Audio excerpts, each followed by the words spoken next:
Happy Sunday evening, ladies and gentlemen. This is a special edition of The Digital Age with your boy, the hostess with the mostest, Karen Rose. And I'm so glad for all of you guys and gals to be tuning in today because, we had some technical difficulties on Thursday, but we were never going to leave you hanging. The mission wasn't complete, and we were not just going to leave you guys high and dry just so. All right? So we're back today with Dr. Terry Carell Reed. And when I say we have so much to talk about, like I was going through the list of the things we had planned, and I'm like, there was no way we were ever going to fit this within 1 hour. So it's kind of only fitting that this Sunday we have some more time to dive into more things. But of course, before we get into anything, I gotta shout out, I gotta shout out who's in the live today. So who we got? First of all, you guys need to give me some hearts. I need likes. I need fireworks. I need fire. Let me know where you guys are tuning in from. If you're from Trinidad, big up yourself. If you're from Yard, you don't know, large up yourself. If you're from Barbados, St. Lucia, Grenada, anywhere in the Caribbean, drop your flag in this chat right now. If you're from the US, drop that. If you're from Canada, I see you, 416. You guys already know Toronto in the building. Who do we have in here? We got Britannia. We are here and ready. I love it. We got, I'm going to butcher this name. I'm going to try it though.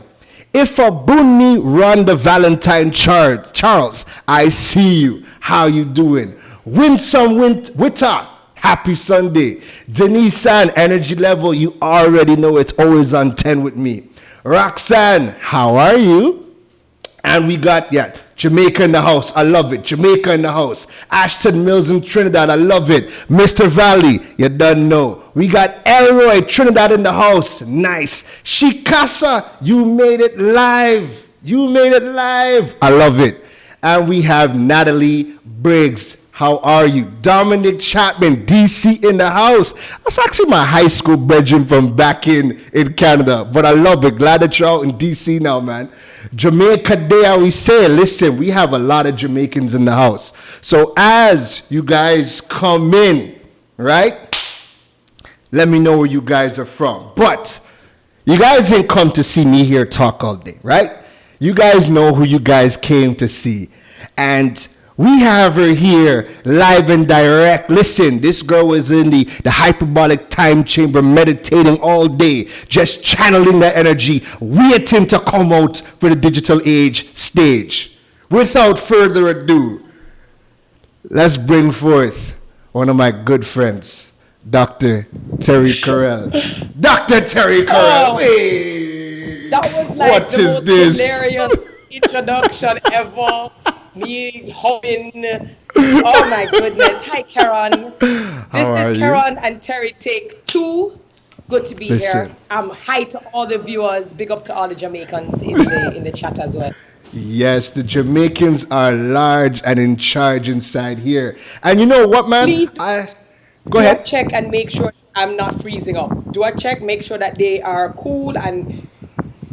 Yo, you guys heard it. Let me know from now if you guys are hearing Terry good, if you guys are hearing me good. Once we are good, we're going to get started because, like I said, we have so much to talk about. Tonight's topic is all about social media for business, the unorthodox way, a.k.a. the Terry Carell way. No pressure. No pressure. Yo, people are saying we are good to go. All right. So Cool. Terry, you already know when me and you get to talking, we just fire on all cylinders. Everything, we can have a plan to go one way, and then we just deviate and go take a right turn and go down the road of there, I hear come back. that. I hear that. So yo, I'm gonna keep it before go straight. I'm ahead. gonna keep it. Nah, so I'm gonna keep it straight though. We're gonna keep it, hopefully, on the road. We're gonna keep it focused. We're gonna try. All right. But even when we do deviate, there's still gems that people can pick up and implement, right? So Thank you. Thank you. before we get started, you already know we gotta drop the intro.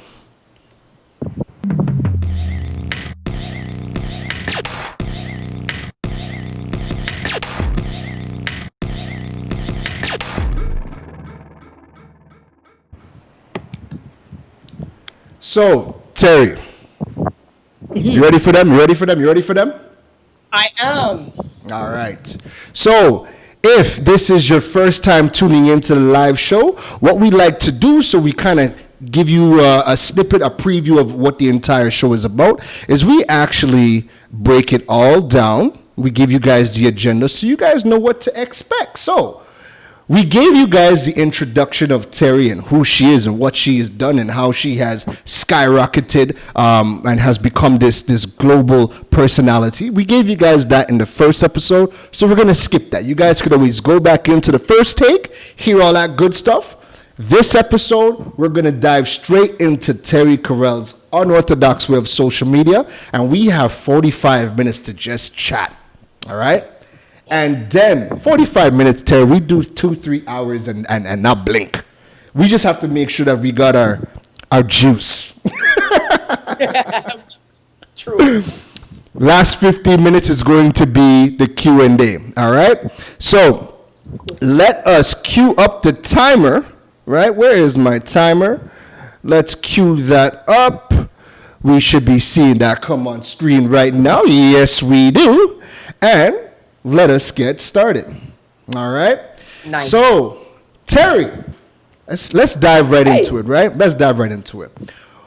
One of the things that you and I talk about a lot, and I think you are one of the best people to really break this topic down, is building our credibility as a personality and a brand through storytelling and documenting.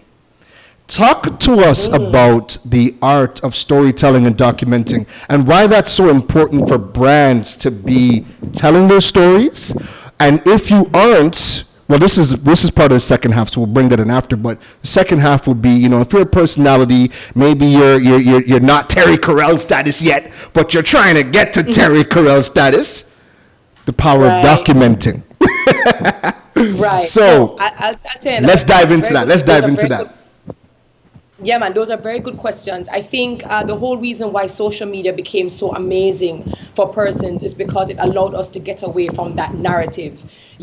Brands that give us nice, shiny things and they say buy it, and then we kind of go, okay. Social media gave you a very nice, authentic and transparent way of dialoguing. And when we go onto YouTube or we go onto any of our social media platforms, we don't really want to see ads because we all kind of know that, or if we feel like they're fake. And so we try to skip out of those ads all the time. Now, Right. the ads that we may want to watch or the ones that appeal to us are the ones that resonate on a level because they are relatable. And Right. I've always told people, no matter who you think you are, do not compare yourself to anyone because you are unique. You are unique. Your journey is unique. Therefore, your story is unique. Your perspective, your lens, and how you relate that story is also very unique. But I think what happens is that people get caught up in what they think people want to see. They get caught up in thinking what they think people want to hear. So they stage everything.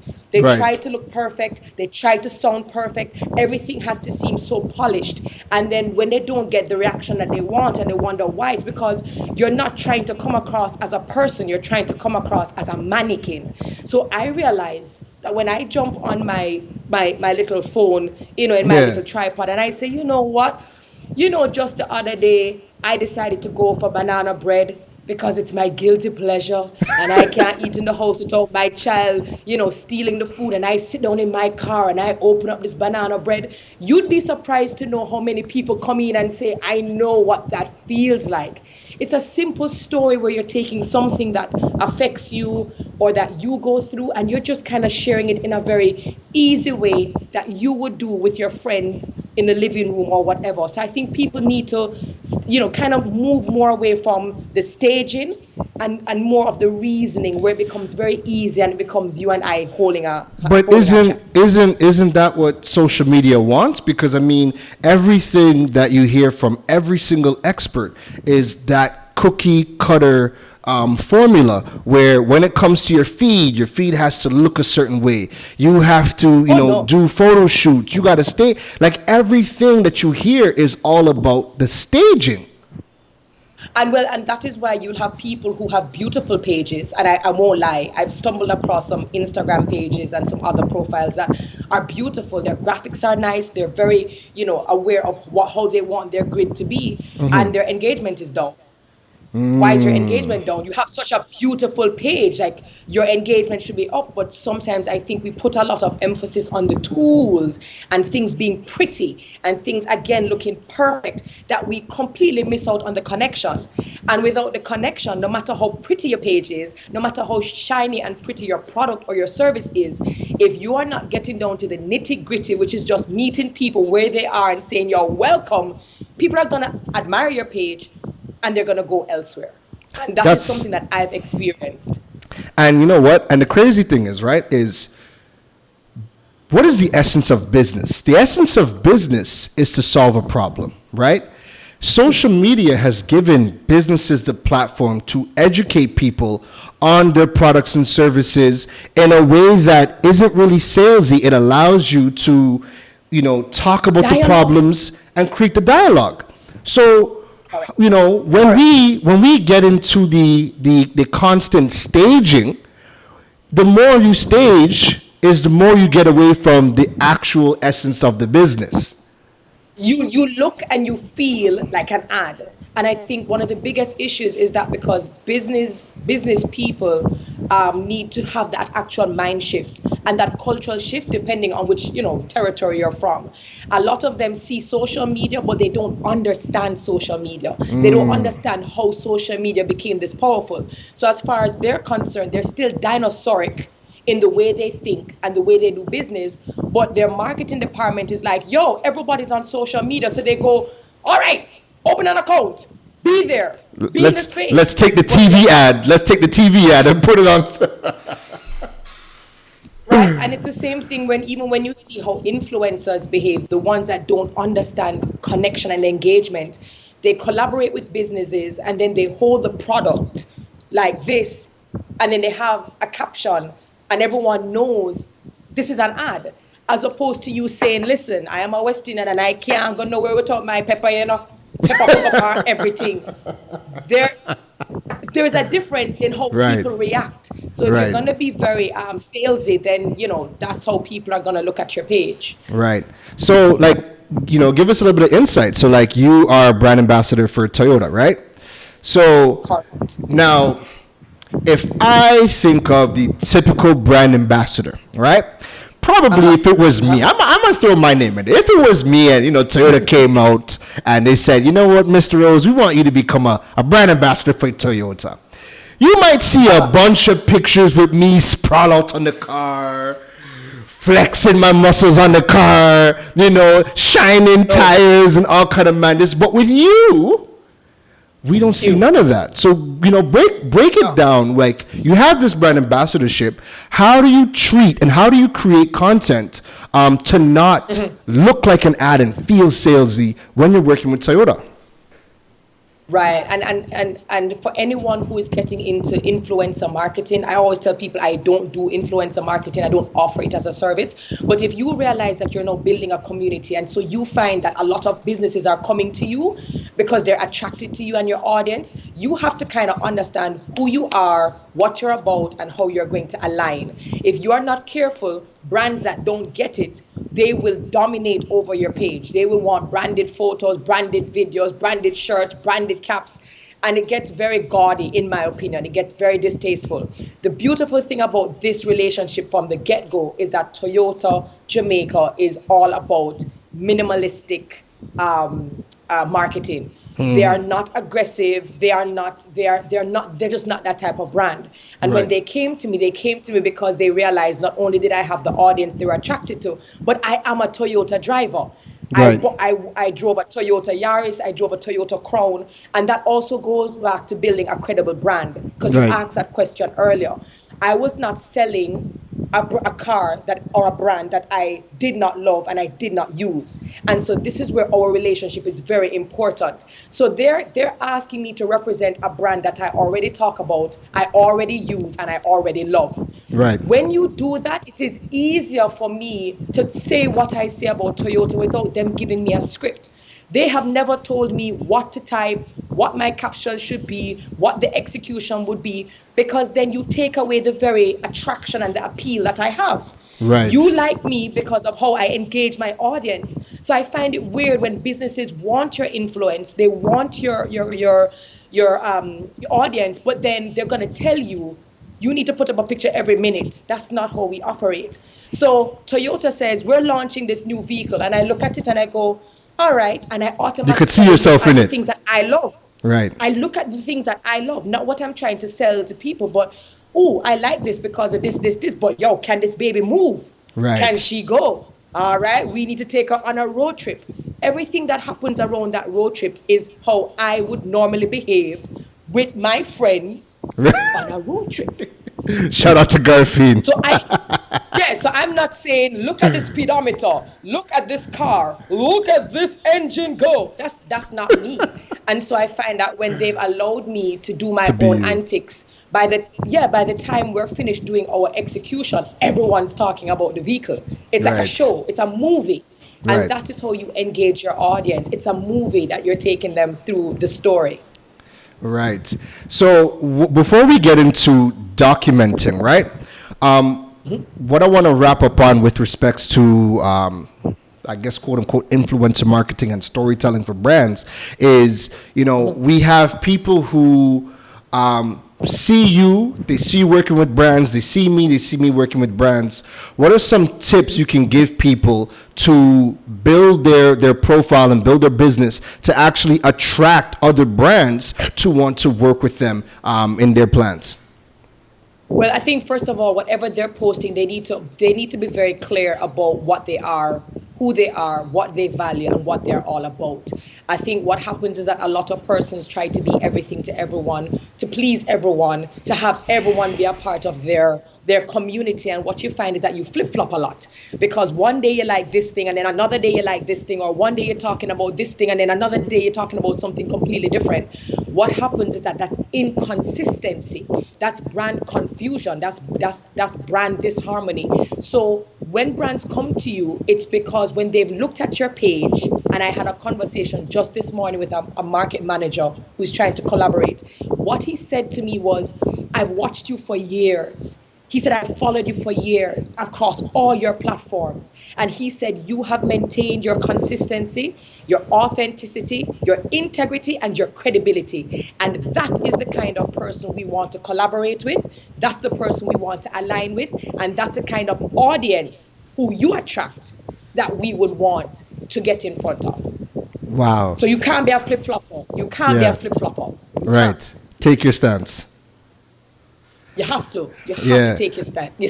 And then when they come to you now, you can't be too quick to jump in bed because the brand is a big brand. Regardless of the size of the brand, you have to now look at that brand and ask, is that brand a potential liability to yours? Right. You have to treat your brand as if it's the biggest thing out the road. Because some people feel because their brand is small or upcoming that those big brands have more to offer you. And what you need to start looking at yourself and saying is, if this brand is coming to you, it's because you have value. Yes. So you need to be very discerning.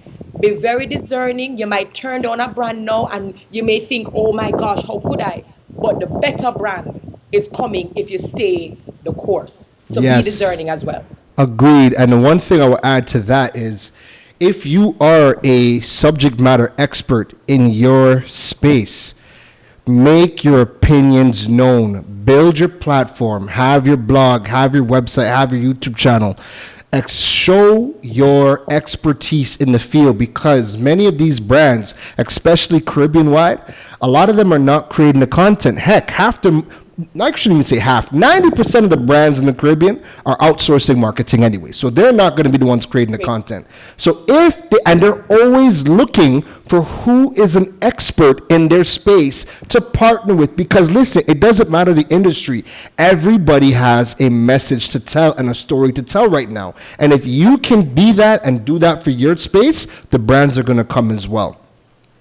So, and Terry, you have to respect your audience. I mean, I know that you're going off, but I think you also have to respect your audience. You know, people know that I'm extremely protective of my audience, meaning not all brands will have access to my audience. My audience and the members of my online community, they're my family. You understand? And so everything that I put in front of them has to be something that I believe in, that I've used, I've tried, I've tested. And I think what happens is that when some influencers give brands just free reign and just free access, it destroys everything. Your audience trust you? Yes. How does your audience trust you, and how do they now know whether you have the ability to, is it that you're just taking money, or is it that you really want to put something of value in front of your audience, so that you have to respect your audience as well. Correct.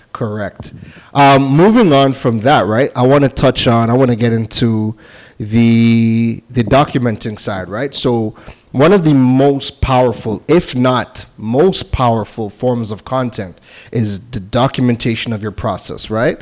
So, kind of break down for us, if we are people, we're just starting out. Nobody knows us. I got 50 followers, 100 followers, 500 followers. What type of content should we be putting out? And is documenting something to do? Oh, absolutely. And first of all, for anyone who might be in the, your viewers who might be saying, boy, I only have 10 followers, I only have 50 followers. It's not like these people who have 500,000. Don't worry about it. Stick to it. My first post had like 15 likes, and I have not taken down any photo that I posted. So if people scroll down my page, they'll actually see my very first post, which had like 15 likes. I had like maybe 20 followers, and I didn't worry about the followers. I was more concerned and focused on my journey. And when you focus on your journey and your documentation, then the audience comes. So I think people should stop focusing on the numbers and start to focus on the documentation part.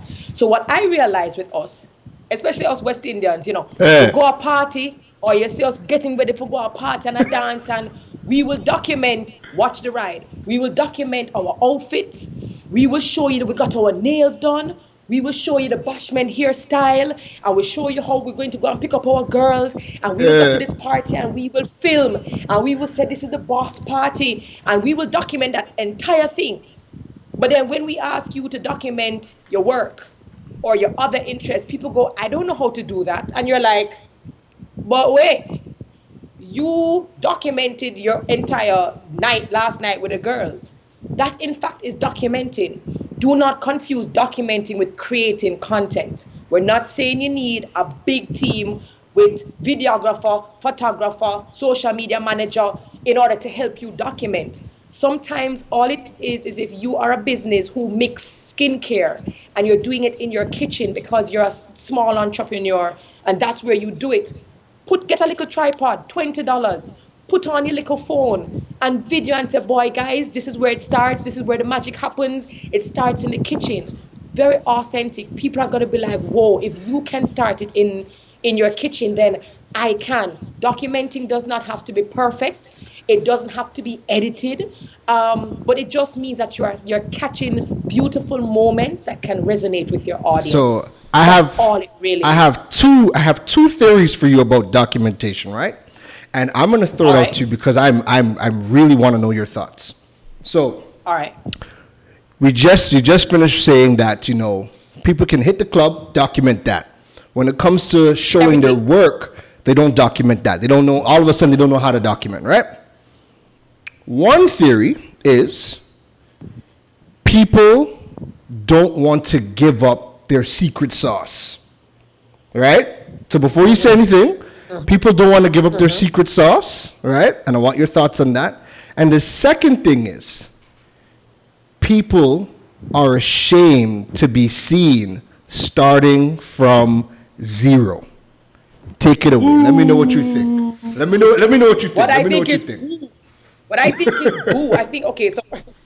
So first of all, I think again, I always tell people that there is uniqueness in their story. There's power in your story, and one of the things that has helped to catapult me as a brand is the fact that I've shared my story. I've shared my story of having a dream, wanting a dream, going for that dream, failing at that dream. Because of accreditation issues, and how I've had to start at the bottom of the rung and to work my way up. There's absolutely nothing embarrassing about it. In fact, if you look at all of the autobiographies and all of the greatest icons that we look up to and that we use as reference, all of them shared their journey of starting at the bottom. And I think when you take your audience along that journey and they see you bloom and blossom, they appreciate you even more because they understand that you were being honest. You never gave them a 6 for a 9. You never got up and say, yeah, just me. I woke up like this. They appreciate that you gave them the challenges, you gave them the struggles, and so now you help them to manage their expectations. So I think by sharing your struggles and your challenges and how you overcome them, you actually help to empower yourself and others much more than just saying, I have arrived. $2 billion business. Come on. Who does that? Like, why would you even want to do that? Like that, please stop. We don't become the CEO overnight. We started sometimes as the mailmen. We started sometimes as interns, and we have to work our way up there. And audience appreciate when you are honest about your journey. Secondly, the secret sauce. All right.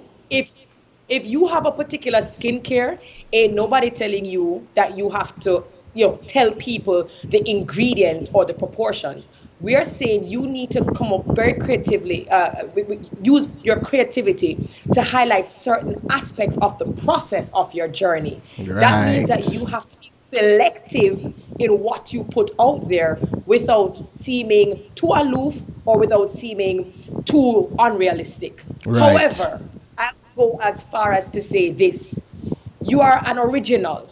You are not a carbon copy. Right. You have to start looking at yourself like that. I am a host. There are many hosts in Jamaica. I have a lot of upcoming hosts, people who never thought of being event hosts until they said, Terry, you make me want to. Yeah. And I have shown people in my blogs how I process, everything, how I go through, how I research. And I have been very open with people who've asked me, what are the tips and the tricks? I am Terry Carell. There is only one Terry Carell. And with my sharing my information with others, I'm not afraid that they're going to catch up and, they're going to take my space and, they're going to take my shine, because I am Terry Carell. Can't replace you, and even correct. if I gave you my blueprint, I am telling you, you will still not be able to create what I do, because I am Terry Carell. You are Karen Rose. And no matter how much information you give me, Karen, I cannot do what you do. And so people worry a lot about the upcoming competition, and they worry about other people catching up. I don't get it. That's a scarcity mindset that I will never understand. And I deal with abundance. I help you, I get better. I share my knowledge, I get better. I am the original. So I think people to move away from scarcity mindset and start being abundant. Keep your secret sauces if you have a secret ingredient, sure, but you can share parts of the process and parts of the journey. Yes. That's my opinion. That's my opinion. And I will second that. And you know what? I seen a quote the other day where it was, if you are afraid to show everybody everything of your business, it means you're not good enough and you yourself are insecure in your own business. And I'm sure, yes, yes, I'm sure you, Terry, because I know me, I have no problem showing anybody on my IG stories like everything that I do, because at the end of the day, you will never do how I'm doing it. Never. Somebody said it in the comments. You can have two bakers using the same proportions, same portions, same ingredients. But why your banana bread dry and mine moist? Come on now. That is exactly it. That's exactly it, you know? So, I am me, you are you. so, you know, even kind of piggybacking off of that and segueing a bit, the one of the things that documenting your process has allowed for you to do, right? Because on social media, gurus are popping up all over the place, right? Everybody I is a see them. guru. Everybody is a coach. It's so bad that I don't even want to put down the I coach people because I'm like, I just have a disdain for the word coaching now, right?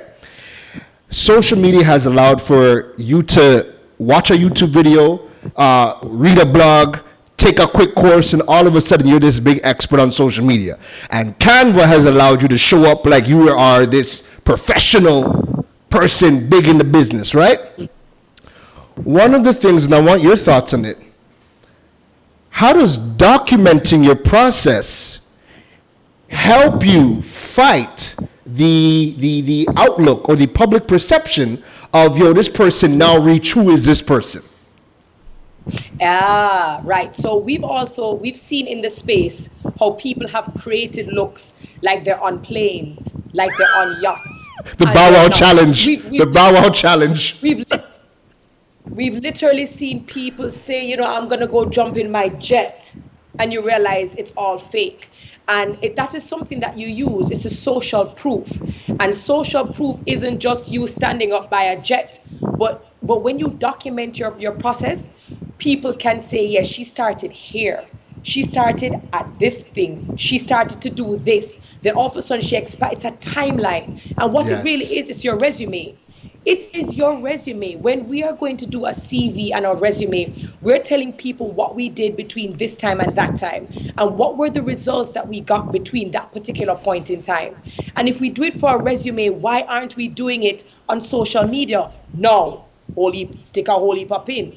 All We are right. not saying that we're not saying you have to overshare. We're not saying Yes. that transparency means bearing all. We are not saying that you have to give away intellectual property. But what we're Right. saying is that there must be some social proof of you expanding and growing. Because how can you coach me if I ain't got a clue where you came from? What were your challenges? What were your roadblocks? How did you overcome them? Yes, you inked your first deal. Look at you now. I am literally seeing your progress, but I can't see it if you're not documenting. And you can't show up out of anywhere saying I'm the best without saying, and here is my catalog, here is my body of work, here is my proof. And I think we all need to be a little bit more discerning as well when we're getting coaches, because you want coaches that are not going to tell you the growth they're going to get you, but you need to be able to see the growth that they were able to achieve legitimately. Yes. Yes. And if it's not their own personal growth, they need to show you that they have gotten results for other people. Results. Right? Correct. So Correct. if you are new in your space, right? I don't expect you to go out and have 10 clients, but I expect you to show me that you've gotten results for yourself.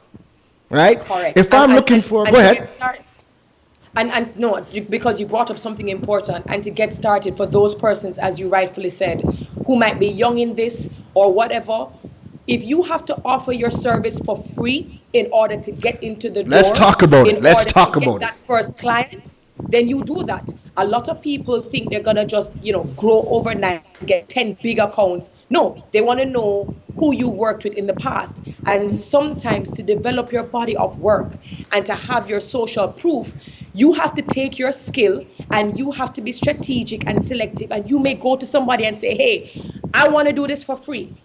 I want to intern at your company for free.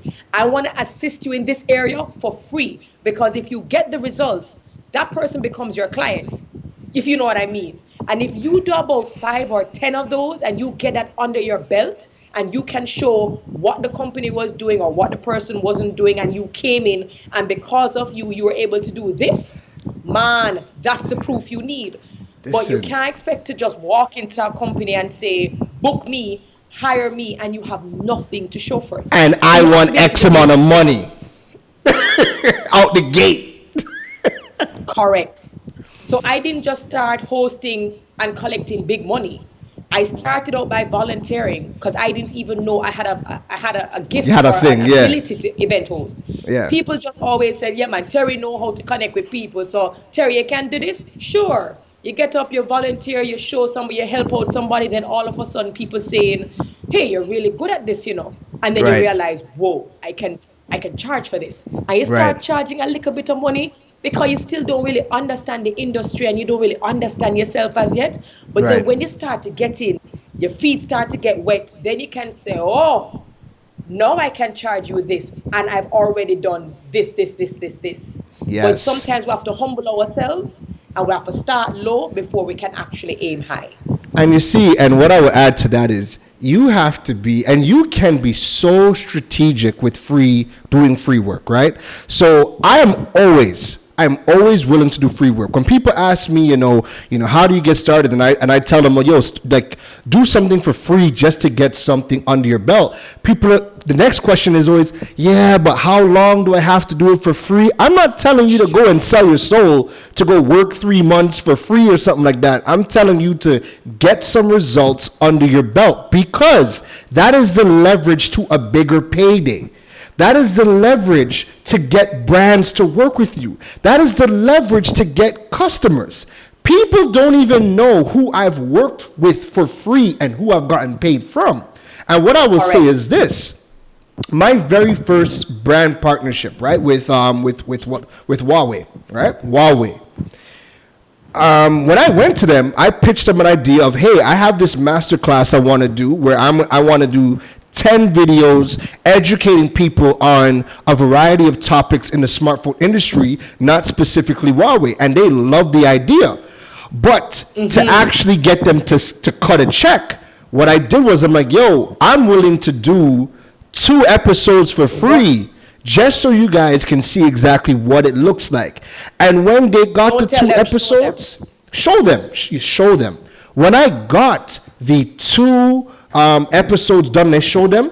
They loved it so much that I made more money than I originally wanted. But you see, Karen, the thing with us, and when I say us, I'm gonna be very specific to the Caribbean because it's our region we business about. Right. We fantasize about the destination. We fantasize about the trophies, the accolades, the plaques. We fantasize about crossing that the end of the tape. You know, you're running your 100 meter. Everybody wants to beat Usain Bolt. Everybody wants to be Usain Bolt. But ain't nobody want to put in the work that he and other people put in order to show you what they get up and they show you every single day. They want all of this, but it's like you have to humble yourself. And a lot of us who started off, and even now, when you have arrived at certain levels, you still have to be strategic about who you will do things for free. It Yes. doesn't stop.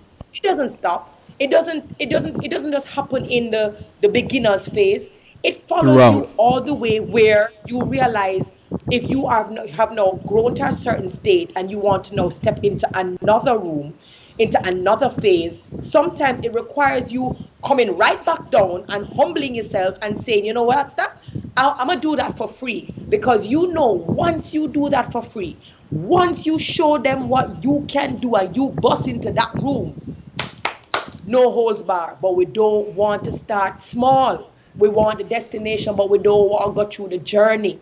We don't want to respect the process. And that is why we do not get the results that we want in the time that we want them. And it's crazy because, like I said, your portfolio is leverage, right? Nobody asks you, hey, how much did you get paid? Or, did you get paid? All people see is the work. If you did a work with a big brand or whomever you got results for, even if it's somebody small, but you got results for them, and you can show that, people don't want to know how much you got paid. People just say, wow, I love what you did for that brand. I love what you did with those people. We want that. What's your price? And that's Correct. when you hit them with your price. So you might have, not Correct. taken money over here, but you can use that as leverage to get bigger paydays and to get bigger or more important gigs, and it just keeps on going. It's all about being strategic. I love that, Terry. I love it. And documentation is not just an issue with us for social media, for business, but just Caribbean people on a whole. We do not deal with our files and documentation in general, period. Yes, facts. Accounting, knowing our business, knowing our targets, budgeting. We are creative and we just say, yo, man, a superstar. And because we sell a couple of things, we go off, but we do not have the habit of documenting anything, period. And I think that is something that we need to work on culturally. That is a fact. That's a fact. So, Terry, what I want to do is I want to quickly stick a pin in this session as we kind of got to we're just over the halfway point of it. I want us to take a quick break. I need to shout out the sponsors because at the end of the day, your boy got to pay some bills. That's true. Your boy got to pay some bills, you know? So I want to give a quick shout out to my sponsors, Buzz Media, Flow, and Eastern Credit Union. We're going to take a quick minute break, you know, get some water, make sure your pens and papers are ready because as we come back, Terry Carell has more gems to drop, all right? All right, so we'll be back in a minute. Stay connected and entertained with broadband bundles designed for you. With Flow starter and advanced plans, you can enjoy faster speeds to stream more of what you love. Get free access to the best shows, series, and movies with HBO Go, and connectivity on the go with free Flow Wi-Fi. Packages start from as low as $295 and no contract required. Visit discoverflow.co to sign up today. Flow, keeping you connected. Sharing your goals, helping you find your place in the world. Eastern gratitude, God's holding your hand, leading the way, here for your needs, making sure that you succeed. Eastern's lending a hand, Eastern together, we're leading the way.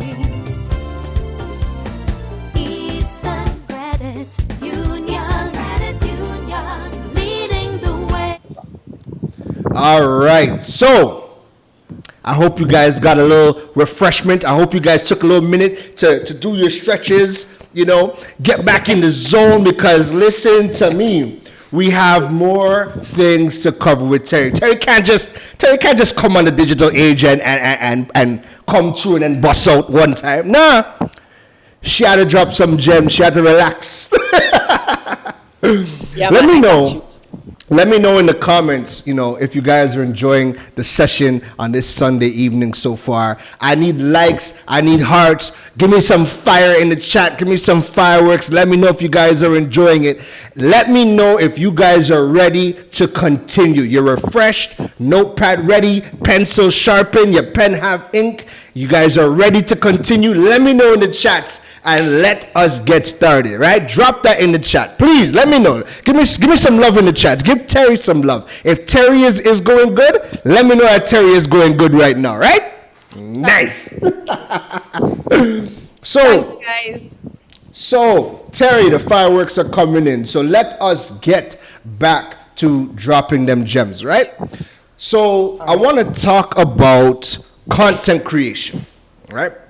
Yes. Content creation is one of the biggest struggles for so many people. I can't tell you how many people don't create content because they literally just sit there and say, well, you know, what to talk about? You know, I'm a nail tech.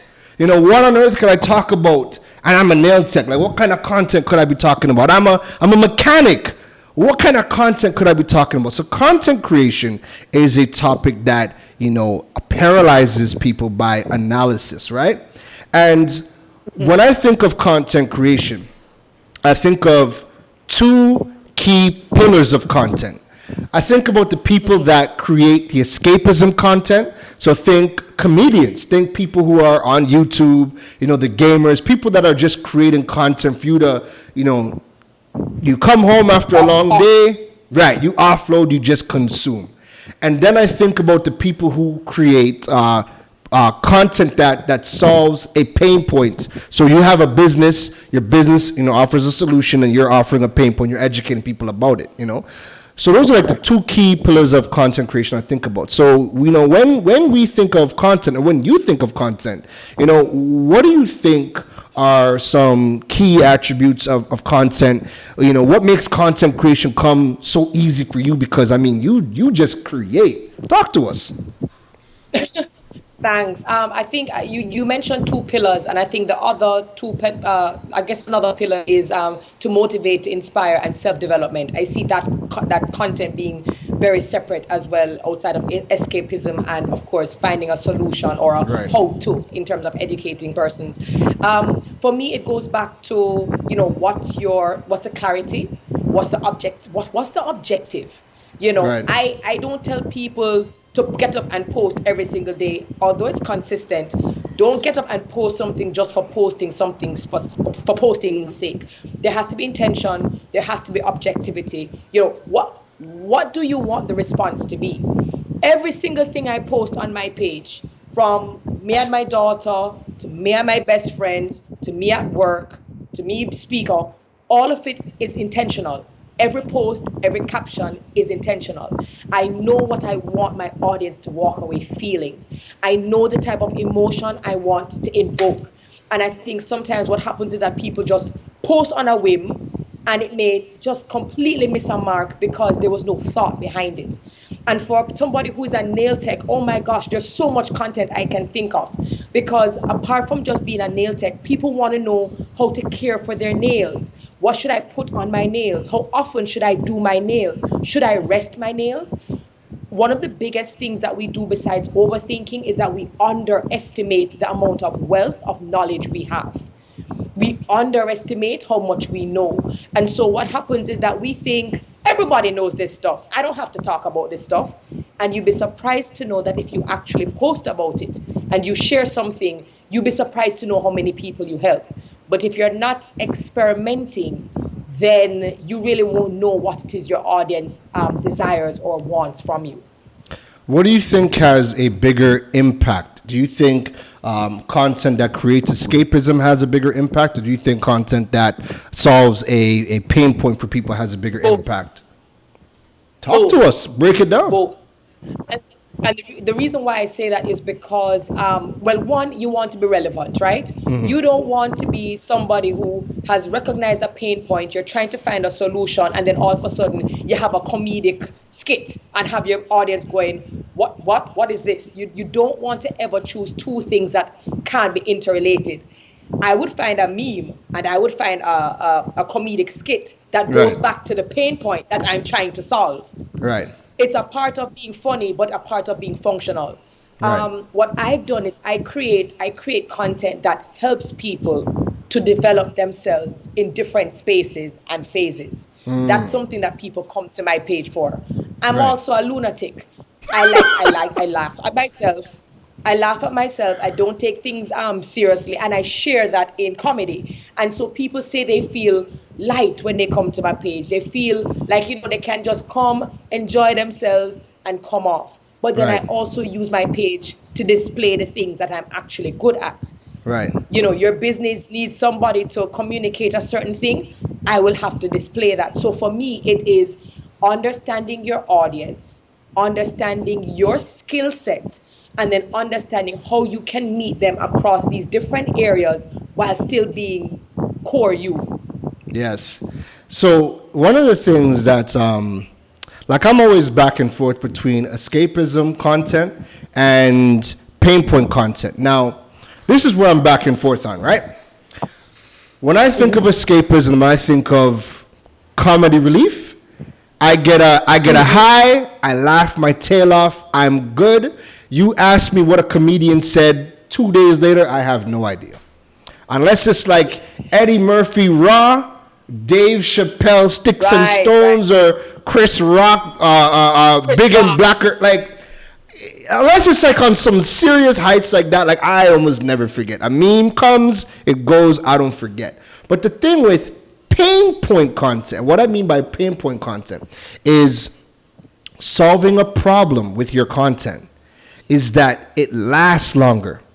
There are people that will, you won't, like most people won't bookmark a comedian's page because, I mean, you laugh today, it's not important 2 days later, but you have people that are solving real, it's evergreen content. It's evergreen content. That is, I think when people are going to look at content, because I think they need to look at their content the way they look at their business. You want to keep the persons who are there, you want to retain them, but you always want to invite more people to come along for the journey. And the only way you can do that is if you consistently assist them in whatever area you assist them with. But you have to create evergreen content. And evergreen content is simply this. It's content that has relevance no matter the age, phase, success level that anyone is at. So a lot of my sit-down chats to camera is evergreen content. That if I don't even post another video, those videos keep on getting more views and more traction and more shareability because it has relevance regardless, because it's about confidence. People always want to figure out how to overcome, lack of confidence. It is how do we overcome obstacles? Those are topics and content that people will always be searching for to the end of time. And so I think even if you're going to do something trendy or something that needs to be known now, you also need to strategically put in content that people will always want to interact with. What happened with your brand during COVID? I remember you were letting me know that during COVID time, with respect to your content, I'm gonna let you tell the story. But what happened with you, your brand, and your content during the time of COVID? Right, so it's insane. So in COVID time, I got really quiet because I think that social media got really loud. Like there was just so much noise, so much activity. Everyone was selling a product, 300 people going live. It was just a lot. And I think at that point it was just a lot. I was overwhelmed by it. I don't know if some of your audience, your members were also overwhelmed. Yeah. And for me, it was just a time to be still. So I kind of took myself out of the space to even try to figure out how I was going to manage this whole COVID thing from a brand perspective and from a financial perspective.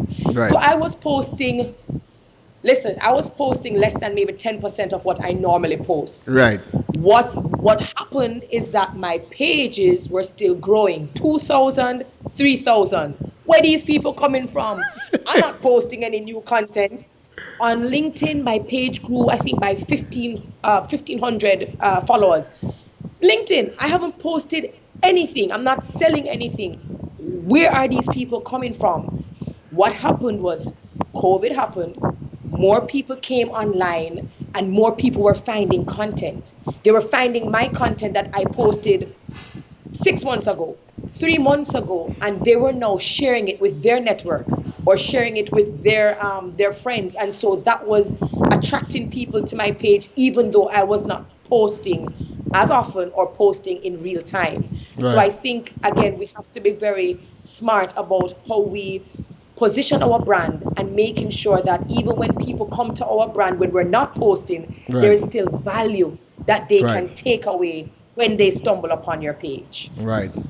And that's the thing, right? If you're creating content that is trendy, that relies on the entanglement jokes of the world, after 2 days, I am detangled. I am no longer entangled. I'm good. Everybody's back to work. Everybody's back to work. I'm good like that.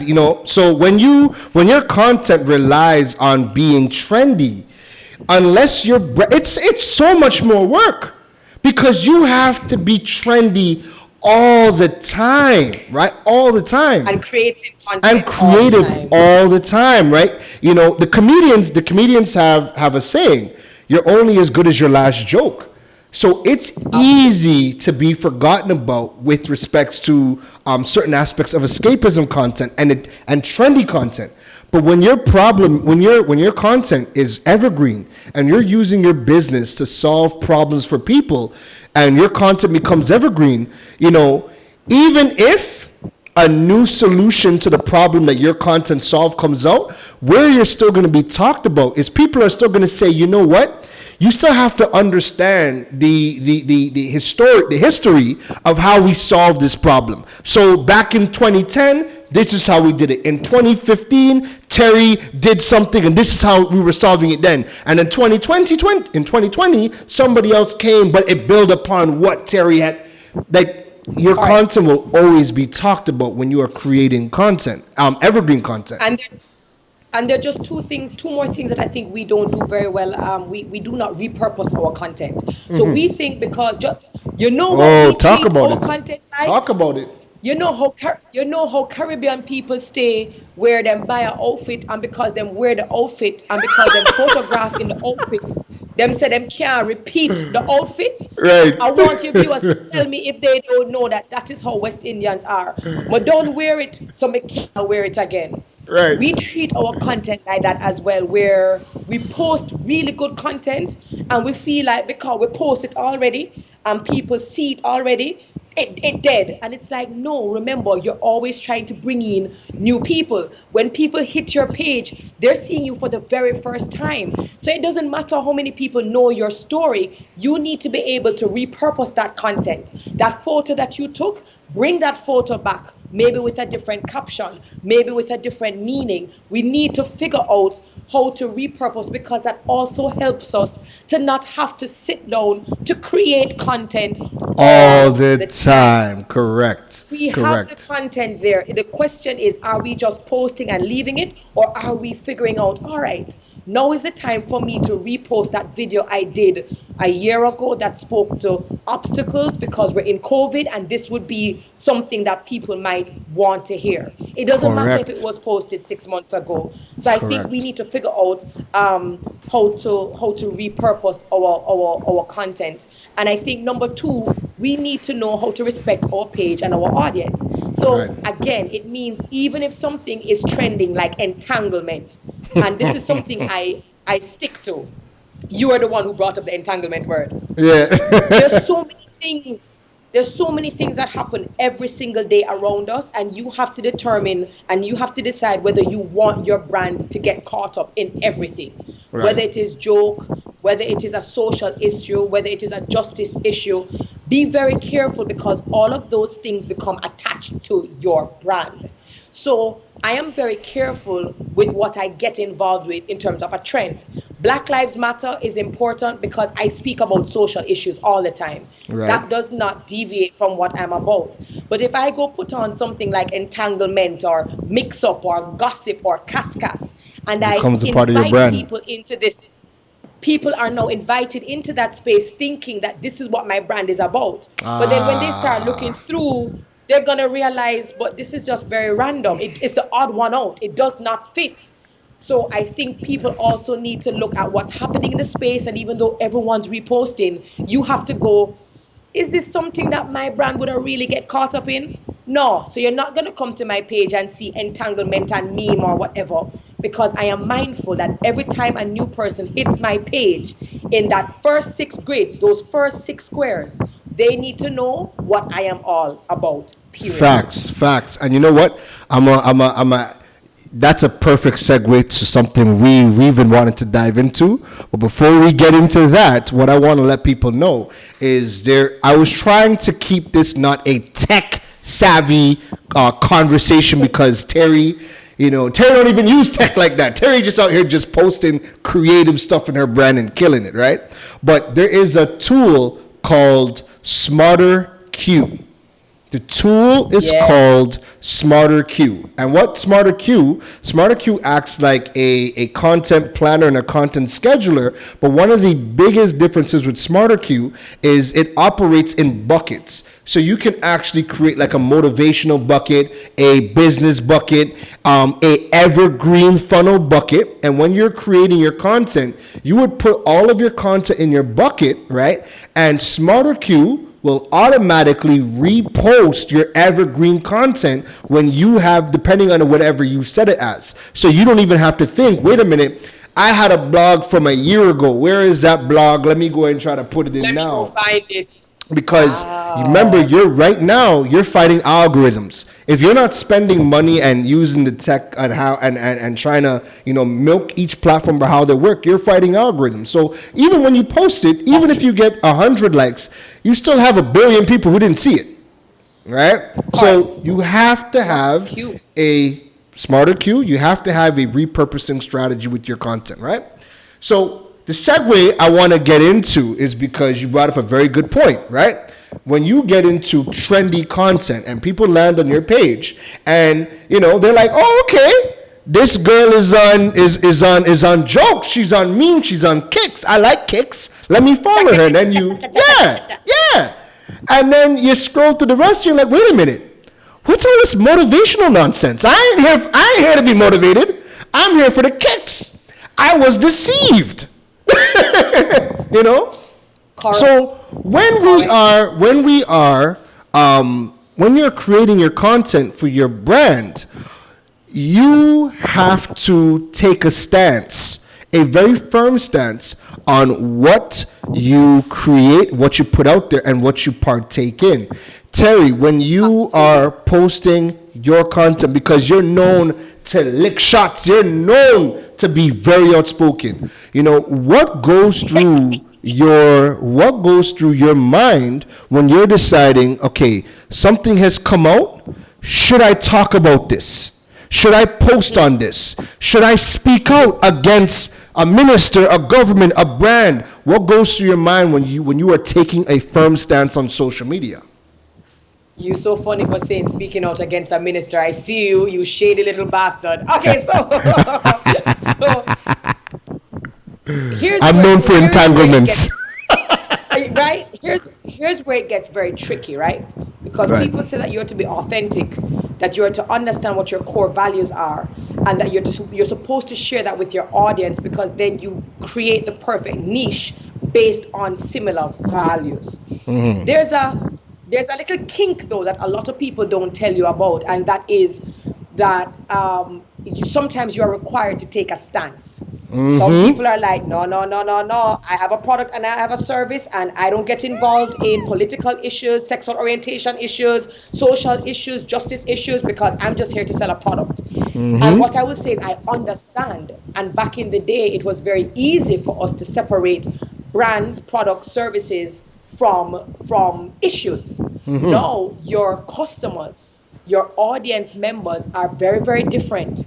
They want to support you, they want to buy your product, but they also want to know what is Terry's view on transgender. What is her view about black people? And it's slower here in the Caribbean, but if we look at how it's trickling down, we see how people are being very mindful of how they spend money and who they choose to spend their money with. It is a very hard question. It's a question that you have to ask yourself if you can afford to make. Repeat that. You can't just gloss over that. I need you to repeat that. You have to make a very conscious decision to determine whether you can afford to come out and speak on issues or whether you can afford not to. Yo, listen. You get a blowhorn. Oh, Lord. You get one of them. Go ahead, Terry. Go ahead. Take it to it. So here's the thing. Event hosting, speaking, TV hosting, those are things that I do as a professional. Those are things that I am paid for.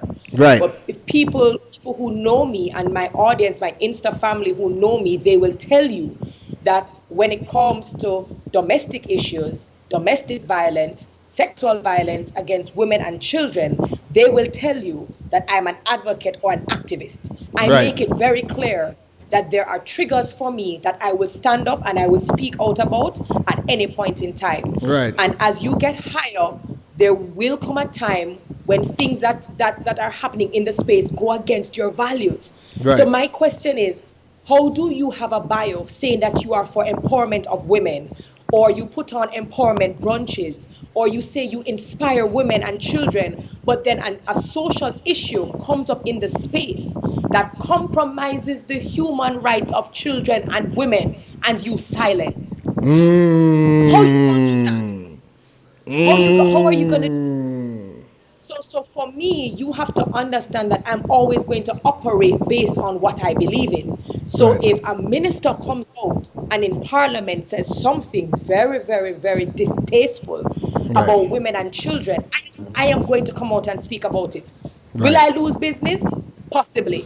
Maybe his arm or the government will not hire Terry Carell because maybe Terry Carell is a little bit too vocal. Right. But I can afford to make that mistake. I can afford to make that statement because I feel better standing up for what I believe in, reinforcing to my audience that this is something that I believe in. And if it means losing business and money from people who are not in line with what I believe in, go. You don't have to hire me, but I promise you, every time I have taken a stance, other doors have opened for me. Other communities have said, whoa, that takes guts. Like that takes some serious balls to stand up in a space where most people aren't standing because they're afraid it might, be too harsh on their brand. They're afraid of backlash. You'd be surprised to know that when you stand up for your what you believe in, one door might close, but 20 more might open. Again, that is something you have to determine with your conscience, going back to your core values, going back to what it is you want the world to look like, and if you want to be the change that you want to see, you can't stay silent on all issues. Because as your customer gets more and more involved, they're going to want to know what your view is. Where you stand. And you know what? And it's so crazy, right? So I had a situation exactly as you painted. Exactly happened to me some months ago where I had a brand, a big brand, one of the biggest brands in the country, was having an event. It was 3 partners, university, I can't even name the brands, but 3 of our biggest brands in the country, right? And 2 of them are big in the region. And they had this event. And one of the companies contacted me and said, yo, we want you to go on our behalf to represent us, do your thing, da-da-da. So when they put me down, and it was a private ceremony of about 30 people. So when they put me down in the name, one of the VPs of one of the companies seen my name on the list and said, and called up the head of marketing for another company and said, you could bring anybody, but you see that man, you can't bring that man, pick somebody else.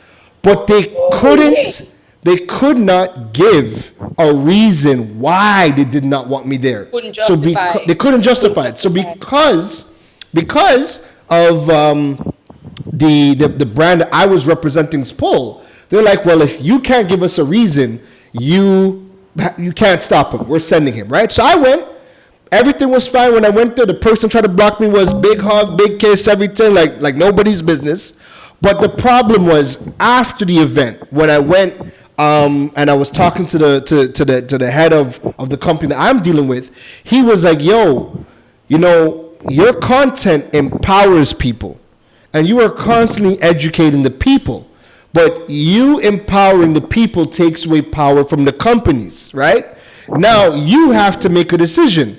Is it that you don't care to work with the companies and you will continue to educate the people and go that route? If you're doing that, that's great. That's exactly why we are working with you. But if you continue to educate and empower the people, then that company is going to block you from doing any of their events, right? Correct. What is that decision you're willing to do? That's a balance. It's a balance, and I haven't stopped. But the beauty of things are, and Terry, you could attest to this, right? The beauty of building your brand and building your personal brand and you building your community and owning your space is that when you own your space and other businesses, they have to come back to you. There's no because even though I'm a one-man show, everything happening here is just me. Even though I'm a one-man show, I've built my community, I've built my name so that it doesn't matter what brand is in my space, they have to deal with me. You can't ignore me, you can't dismiss me, you have to deal with me. So I know, like, you've talked about that at length. Yeah, and the thing is, I think we need to also be able to decipher between being liked and being respected. I think a lot of brands, we want to be likable, we want to be personable. Again, we want to be everything to everyone. We want Right. everyone to like us. And I think sometimes when you go into social media space with that kind of mentality, it means that you will consent to a lot of things that are detrimental to the very members of your audience. But Right. because you don't want to ruffle any feathers, you're kind of doing this balancing act. And Right. for me, it's more important for me to respect my audience, and for there to be respect, and more than everyone liking me. Right. And so when I licked out against a minister who spoke about sexual harassment in a very whatever kind of way, women cut it out. I was probably one of few people in the space, and I didn't just leave one comment. Like, Right. I made it very clear You went for the jugular. You went for the jugular. how very dangerous your comments are. And I'm going to show you what happens. What happens is that the audience members in my community who have been victims of sexual abuse, sexual harassment, and domestic abuse, they will now come to me and say thank you, because we've been living in this world and in this country where our voices are stripped from us. Right. And you do not know how good it feels to have somebody take their platform and speak on our behalf. Right. People don't realize that there is a beauty in taking a stance, because they're not looking at those people, they're looking at the box and the brands. Right. And then all of a sudden, I end up now speaking at a conference with gender activists and sociologists, PhD and PhD and PhD, and all of a sudden, I'm now in a different room, in a different space, because I chose to stand up for a particular thing. So what Right. I'm saying is opportunities are there, and sometimes we think very limited about the opportunities because we focus on this one thing. When you Right. take a stand, sometimes you'll realize that more opportunities, bigger opportunities, and bigger brands come your way. So you have And- to figure out how to deal with it. And I need to highlight that question because that you posed, because when you had said it to me previously, again, I think one of the beauties of anytime I have a conversation with you, and why I love speaking to you offline, is there's a lot of ideas that I might have, but I might not be able to articulate it.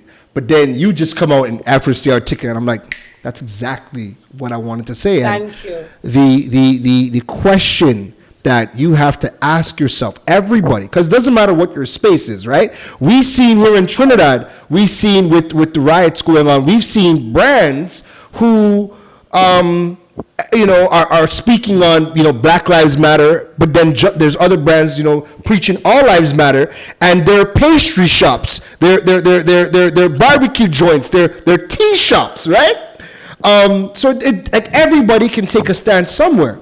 And the question that you gave me that you have to really think about is, can you afford to take that stance? Because general, when them ask me if, do you want to empower people or do you want to work with brands?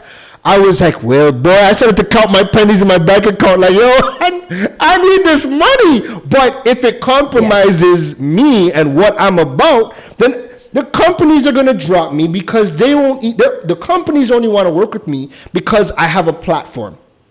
And if I don't have a platform because I'm not serving my community to the best of my ability, then I lose either which way. So you should always think community first, because you know what? The brands will get over it. They'll grind their teeth. They'll be pissed. That is what I was going to say. What I was going to say is that I always go community first. Because even when these brands are fickle, there'll be somebody else in the space, some other influencer. They can choose to use somebody else tomorrow because they have that power. I promise you, the people who will have your back, the ones who will support you, the ones who, if you might be having to close your business, will go and buy a product or a service from you just to keep your business open. Your community will mobilize on your behalf if they think you are deserving of it. If you are only chasing after the big brands and you start to forget the ideals and the values that you use to uplift and uphold your community, then you stand more to lose, in my opinion. But that's just me, Terry Carrell, speaking about the Terry Carrell brand. Yes. I go community first. I put my audience first before any brand. Straight up. Anytime, any day. And and look at that. They're already talking part 3. Yo, they're already talking part 3, Terry. So I wanna Yeah, there's two more topics I want to get into before we open up the Q&A segment, right? So what I want you guys is, I see some of you guys dropping the questions. I won't get into the questions until the Q&A section. So I'll try to find those questions again to ask it during that segment. But when we break for the Q&A, I want you guys to drop all of your questions there so we can fill it up in that segment. All right. So moving on from that, Terry, right? One of the issues that people have is showing up, right? And one of the key issues. Oh God, don't say that. Don't say that. One of the key issues that people have with showing up is, especially, I noticed it more when I moved to the Caribbean, is you have an idea, right? So I have an idea. I'm going to make these brand new style of cookies. It's going to be vegan cookies, first to market. Caribbean people don't care about no vegan food. I'm coming with vegan. And then all of a sudden, somebody had the nerve, the gall, the audacity to jump out them whole self and drop vegan cookies. But I was the one that said I wanted to do vegan cookies. And all of a sudden now, I don't want to start this business, or I start this business, angry, upset, outraged, because somebody else dropped this thing first. So, why in the Caribbean do we get so defeated when we see one person, do something similar or in our space, and we thought it was the first? We thought we were going to be the first. Talk to me. Well, apart from that being huge insecurity issues, I think that we focus a lot on negative. I think the language we use with ourselves a lot is negative, and I think that we like to think that it's either personal, it's something to cut us down, it's bad mind against us. We tend to take that particular perspective. What I will say is, if you look at the biggest brands in the world, let's look at Apple. Mm-hmm. Yeah, Apple make phone. That didn't stop Samsung from saying, we're going to give you a run for your money. And as much as you have people who are like, we only do iOS and we only do Apple, you have people saying, only Android, and not only Android, Samsung. And we have Huawei.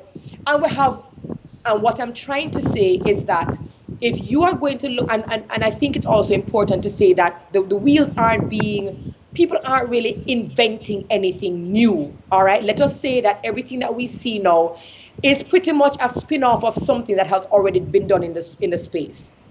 The more people exchange knowledge on social media is the more we realize that there are markets that are underserved. The more people come out on social media and say, boy, I'm a Rasta and I love eat cookie, but I can't get no vegan cookie. It means that there are markets that are underserved, which means you will not be the only person with that idea. Right. Now that we get that one now that we can clear the room and understand that you might not be the first one, neither will you be the original. What we need to now look at is, this is still a big market. It is still a big pie. One person in the market still means that I have a lot of space to get some audience and get some customers for myself. It is an unsaturated market. We need to rethink how we speak to ourselves and how we look at things as opportunities rather than disappointments. You step out into the space, but then you have to say to yourself, all right, you actually have the cutting edge. What do you mean I have the cutting edge? Somebody beat me to it, Terry. No. Somebody has gone before you, therefore they are the guinea pig. You now have front row seats to see, is this working out for them? What are they doing wrong? Who aren't they serving? Maybe they're serving one area of the island, but you live in another side of the island, which means from a territory standpoint. So what I'm saying is, the persons who go first, and I recommend people to read the book, The Originals by Adam Grant. The original speaks about people who going first, getting the accolade of being first, but they're also the first to figure out what fails, what they didn't think of, if the market isn't ready, but the person who comes behind has a chance to readjust and realign based on what they're seeing. So again, it comes back to perspective, and it comes back to you taking it down a notch, removing your ego and saying, how can I make this work for me? What can I bring to the table that is different from what this person is bringing to the table? That's the conversation we need to start having with ourselves. And this is where the topic of personal branding and branding comes into place. Because when you go to the grocery, as we all do, and we go into the bread aisle, you see whole wheat, whole grain, multigrain, sesame seed, poppy seed. We see everything has a different flavor, but it's all bread. It's all the same thing. But your branding, your energy, and your story behind why you do what you do, your messaging, is going to be the differentiating factor that separates you from everybody else. Terry, how important is it to inject your brand into your business and product now more than ever? It is everything. It is your messaging. For example, there are brands that I support because maybe every single time I purchase something from them, it goes to an underserved community. Right. How about, and that could be your story. That is your message. Maybe you come from a community where the deaf don't get an opportunity to have a livelihood. So you decide that you're going to make bread like everybody else, but the persons you're going to use to help make your bread are from the deaf community. You are now operating on a completely different level because you're no longer making bread. You are now empowering a community that is invisible to society. Right. People are more likely to go buy that bread because it's no longer just about the bread. It is about supporting the idea and the message behind the bread. Yes. That's how we differentiate. So if we're only thinking about the product, then you're thinking small in a very small way.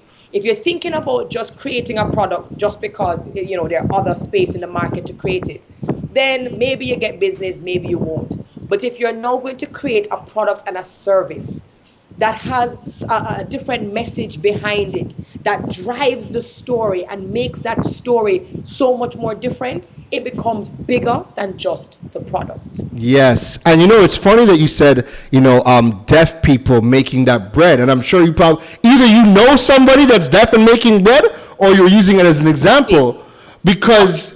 Deaf baristas in Jamaica, Def Can, they make the best coffee in Jamaica. And I only buy my chai latte from the deaf here in Jamaica. That's crazy. And in Toronto, we actually have a restaurant called La Noire. And La Noire is known because now this is crazy, right? But wrap your mind around it. The waiters, the hostess are all blind. So the people serving you the food are blind people, right? Now, how do you not respect that? How do you not? Now, you don't even go for the food. You're going because you're like, yo, I need to see how these blind people are walking around this restaurant serving food. But it's unique. And you also want to be, but you also feel better because you are a part of a bigger purpose. Yes. It becomes bigger than the food. And yes, there is some curiosity because you're like, but they're blind though. So how are they going to... Yeah, but then but it's bigger. There's a bigger mission. You realize that even though they're disabled, they're just enabled differently. Right. So you kind of know they must be figuring it out. But it is to know that you went and the money that you spent is now helping them, because when you really think about society, disabled people are not respected. There's no empathy for them. Facts. You walking away knowing that you are a part of their livelihood, that speaks volumes. But we're still thinking in a scarcity mindset instead of an abundance mindset. And I think that's where the Caribbean needs to shift. It's like Tom's, right? The reason we buy Tom's is because of the mission. One show I would recommend everybody to watch. If you've never watched it, you need to go and binge on all the episodes, is watch Shark Tank. Because there are so many entrepreneurs and businesses that get funding Not even because of their product, because there are people who have made multi-million-dollar deals with the sharks but they're selling socks. But the reason they got the deals is not about the product. It's about the story and the mission behind. And that's why it goes back to the art of storytelling and not underestimate the value of your story. People think that their story is too small, it's too insignificant. No one is going to care. And what you don't understand is that you are driven to do a particular purpose, or you are driven to do a particular thing because of your experience. It's what you've been exposed to. Your story is what has shaped and molded you to do the particular business that you do. So why aren't you using it? Yes. Why aren't you using it? Yes. You know what I mean? And so people need to stop just selling the product and sell the story. Right. If you sell the story, and don't just sell a story because you're using people now to get people to come in. If you're going to sell your story and it is real, it is authentic, the people are going to come. They're going to come. But if you're not telling your story, then you're just socks. And I can pick up socks anywhere. Correct. So that being said, if you're in your business, you decided you're going to do vegan cookies, you're going to be doing, local fruits, and that's your thing, but then somebody else jumps up. Terry, let us know how you deal with copycats in your space. We don't even deal with them. Okay. We don't deal with them. We don't deal with copycats. We only deal with copycats if they're now infringing on your intellectual property, if they're now stealing what you have as trademark, your secret sauce, registered. Yeah. Which is why I'm now kind of hinting, but telling people, don't just open businesses on social media without actually having your business registered, without having your things trademarked, because we take these things for granted. So let me just slip that in. A lot of us are starting business. Social media is easy. It is free. We are sell things. We feel great. Somebody comes up with your idea or realizes that you're in the space, but guess what? They're smarter. They check registrar companies, I don't know what they call it in Trinidad. They realize, but you ain't registered. Right. Vegan cookies ain't registered. It ain't even trademarked. You don't even got a domain name, nothing. Sometimes we knock copycats because it seems unethical. But really what happened is that you were either inexperienced or you were just so caught up in the hype that you actually forgot that this is a business and it's a business first. So be careful how you knock copycats, because sometimes copycats they had the idea, they're just smarter than you. They just know the right things to do. Right. So unless a copycat, I go back to my statement, unless a copycat is stealing your registered business, your intellectual property and your trademarks, we don't even look on them. Right. We don't even care about them, because you are you, and what you do will always be different from what they do. In fact, it's they who have to keep up with you. They have to rely on you to make the first move. They have to rely on how you choose to expand or how you choose to innovate in the space. It's them who have to worry about you, because you're constantly coming up with the idea because you're the original. Right. But I personally don't look at copycats. I'm in a business about them because I am Terry Correct. And no matter how much I'm trying to copy, the copy is not going to be a carbon copy. It can't be done. It could never be done. It could never be done. I love that. And that is such a big fear of people, because people are afraid of copycats so much that stops them from actually documenting, sharing their journey and showing their behind the scenes, because we have many people that think that, you know what, if I do that, it invites copycats to copy, and then who am I when I have to now compete with 3 people using my same techniques against me? Right. No, it comes with the territory. As we always say, the higher monkey climb, the more Mbate exposed. And that's simply saying the higher you go, people are going to see you, and people are going to want to create accounts. They're going to want to create catfish accounts. They're going to want to do these things because you're on a level.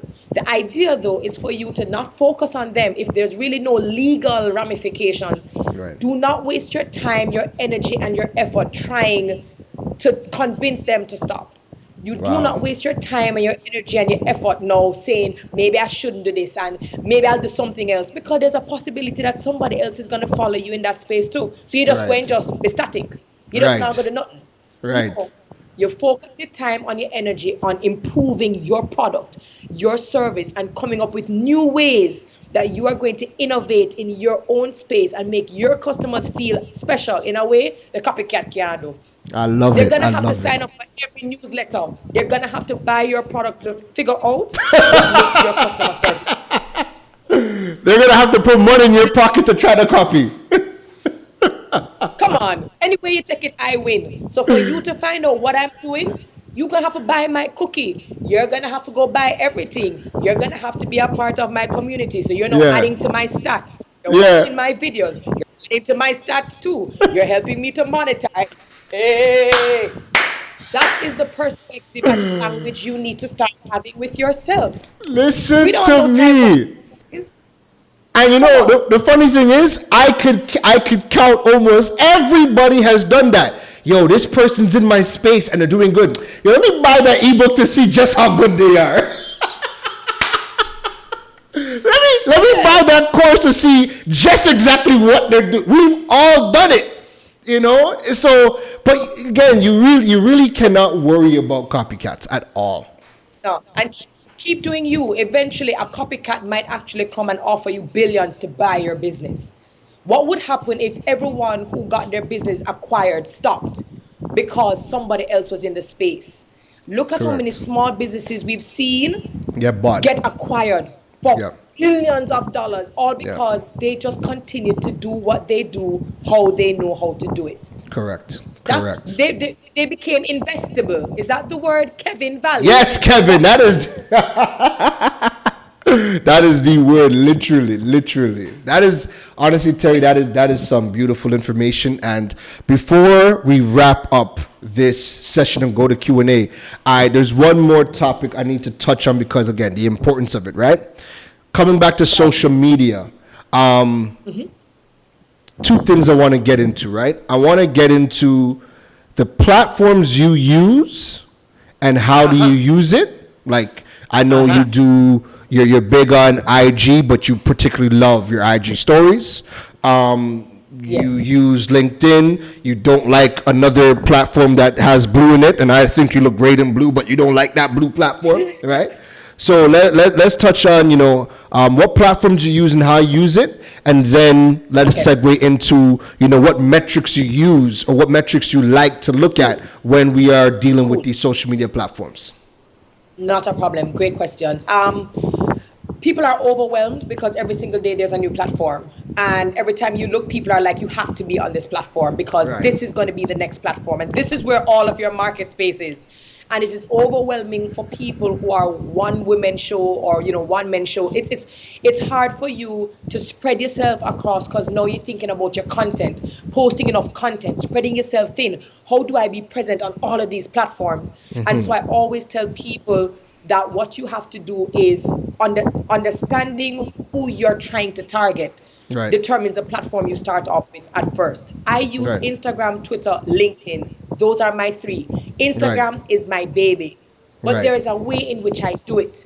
I was just on LinkedIn. I just jumped on LinkedIn last year.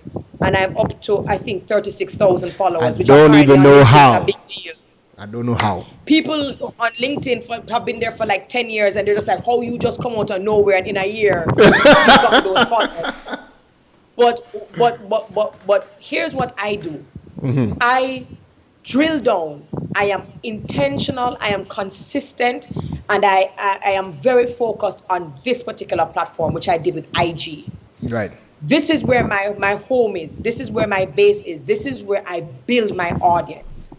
And then after that, and I use Instagram in a very different way. It's highly visual, it's audio visual. So everything that I do is animated. It's on a completely different level because that's what the community expects on Instagram.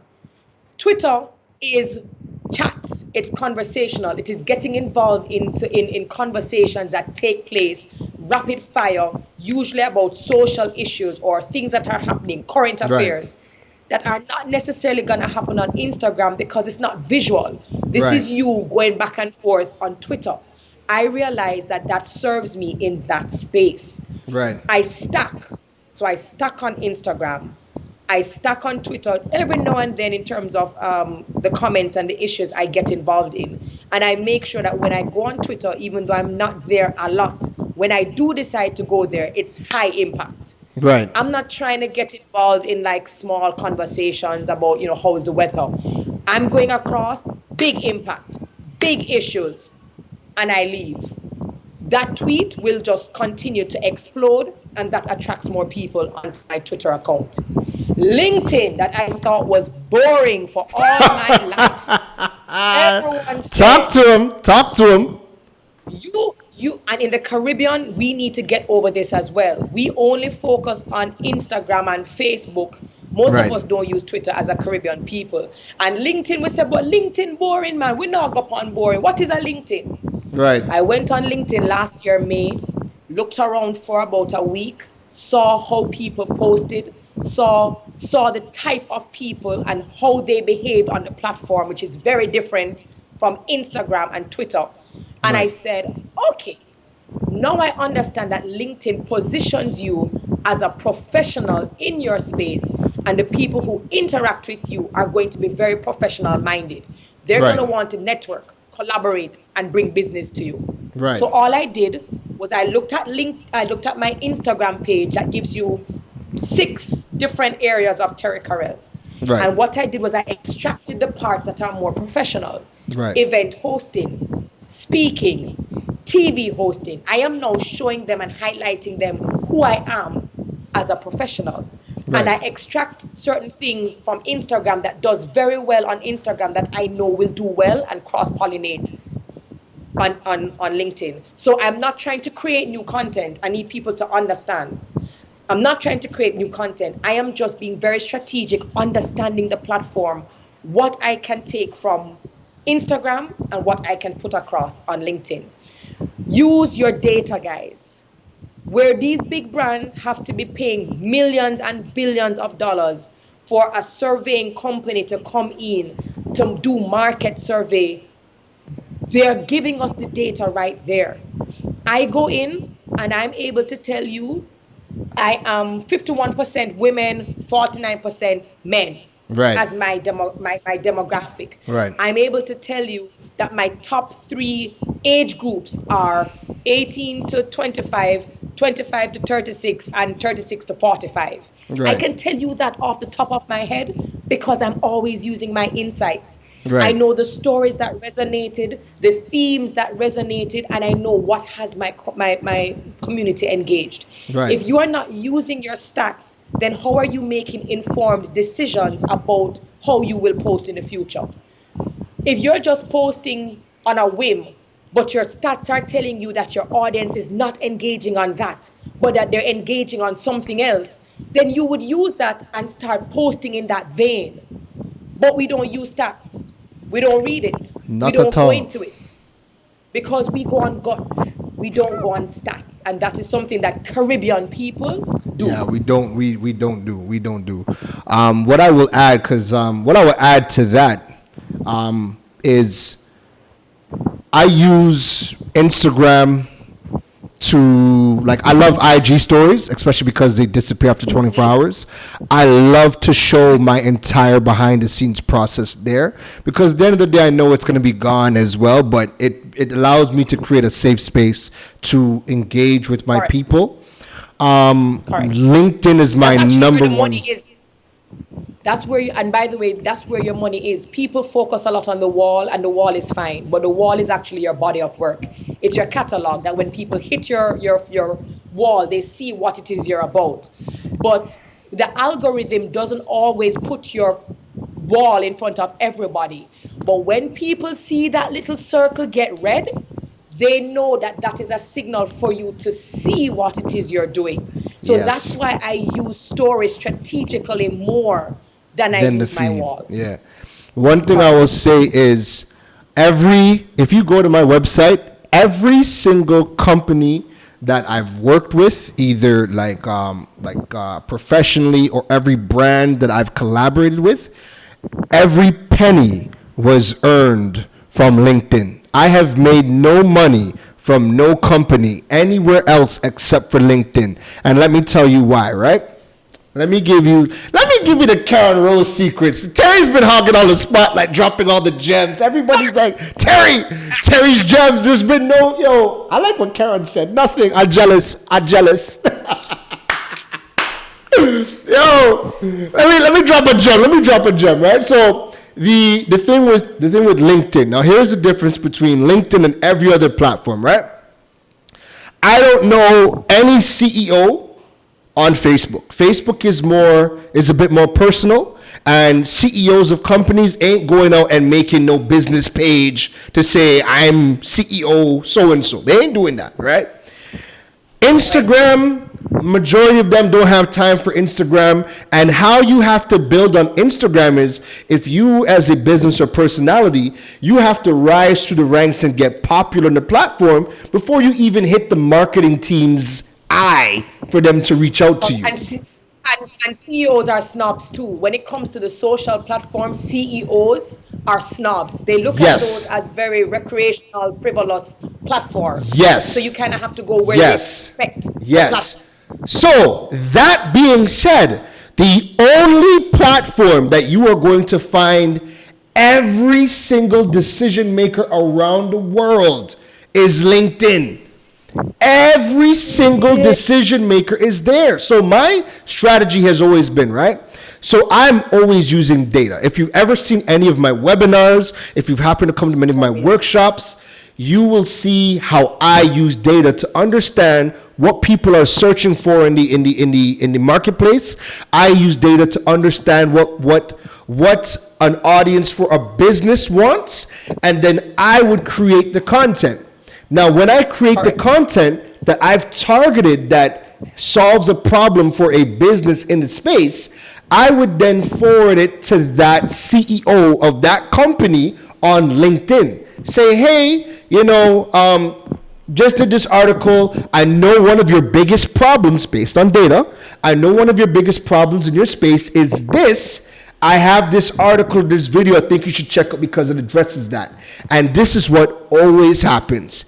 Either the CEO responds themselves and they say, damn, how did you figure this out? And you're on the outside and you're doing this and we haven't done this. We need to talk. Let's have a conversation. Or they get on their phone, they call their people and say, yo, how is it that I'm paying a whole department $2+ million a year and y'all ain't do this? And so this one man has done this. Y'all need to reach out to him and have a conversation. And their people will reach out. So every bit of money has been made on LinkedIn. That's because that's where everybody who could say yes is on that platform. And I'm going to jump in there because I saw somebody say that LinkedIn is in fact boring. 2020 was supposed to be like the best year yet of my personal brand. Right. And it goes back to, everything that glitters is not gold. And a lot of the times where, there are platforms that are underutilized by Caribbean people, a lot of the times we go, well, it's boring, so we're just not going to be in that space. When we're not in that space, other persons get a hold of that entire pie because we're not there. Correct. And then when we ask, why don't we have diversity? Why, aren't we invited to the table? Why aren't we invited to conferences and all of these different spaces? It's because we're not showing up in the right spaces. Correct. Period. Correct. Period.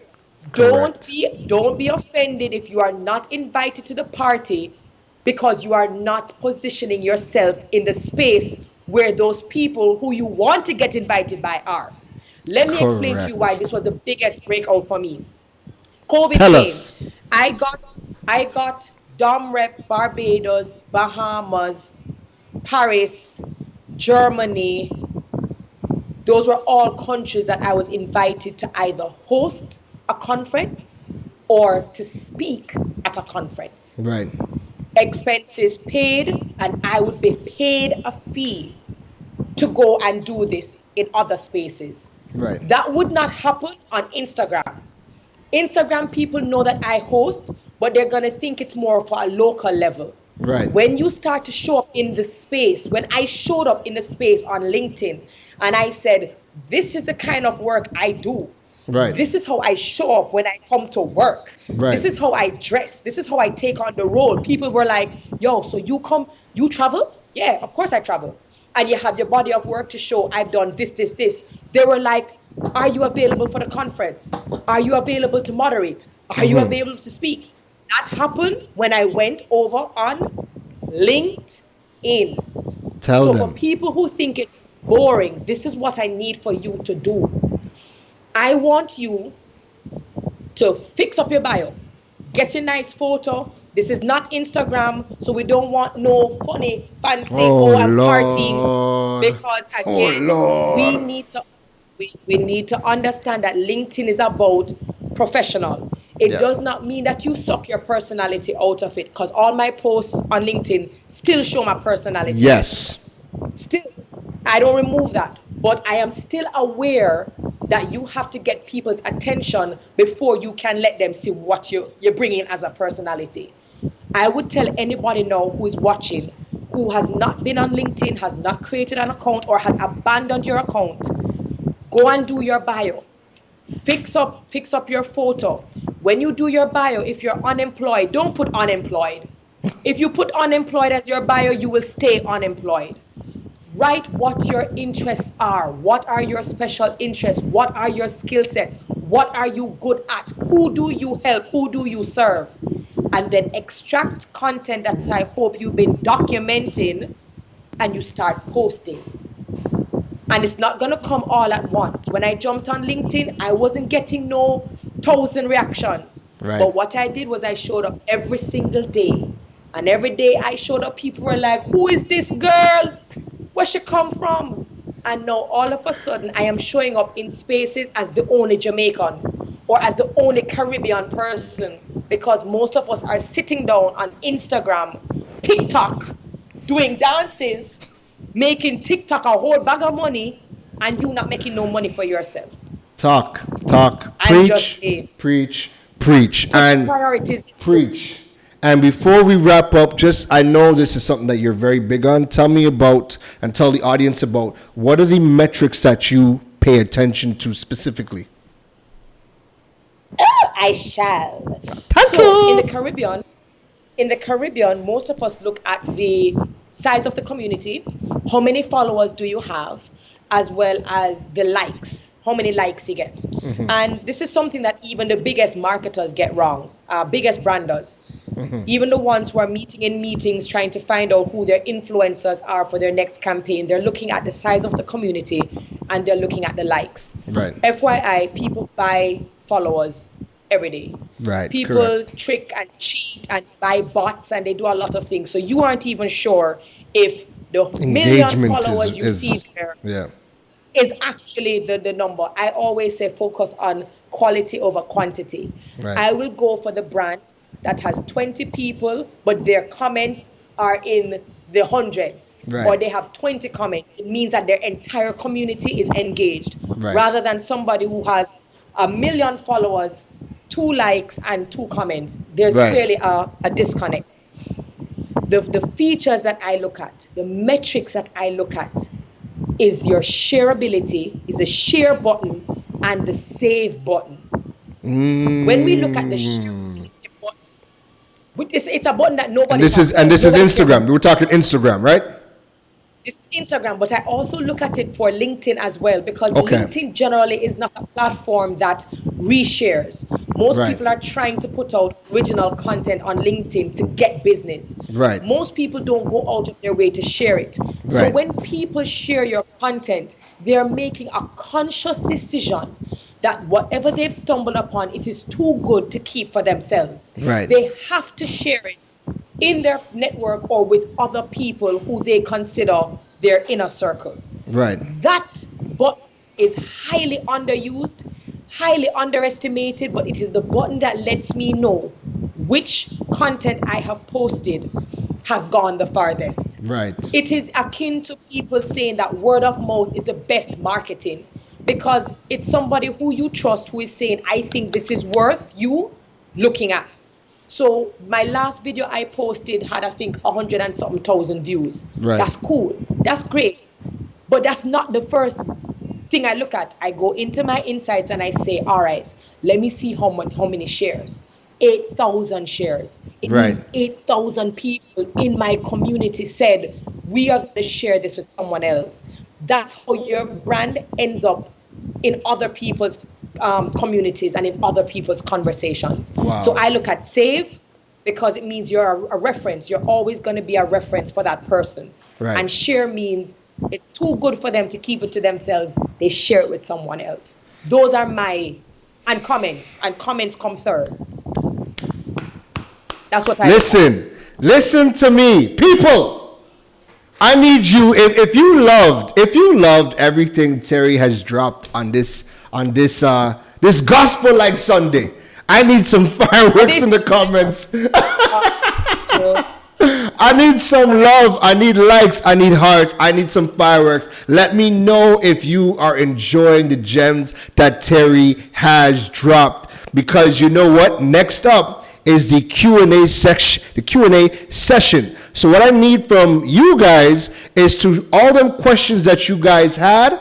Please drop them in the comments now. All of your questions for Terry, drop them in the comments now. We're going to take a quick break and then we are finally going to wrap up because you know what? As much as Terry likes to talk to me all day, she's also an extremely busy woman and she had things to do. And if I don't run Terry, Terry will sit here and just talk to us whole day, whole night. All day. So drop your questions in the comment section now, and we're going to take a quick break, and we're going to be right back with you guys to wrap up, all right?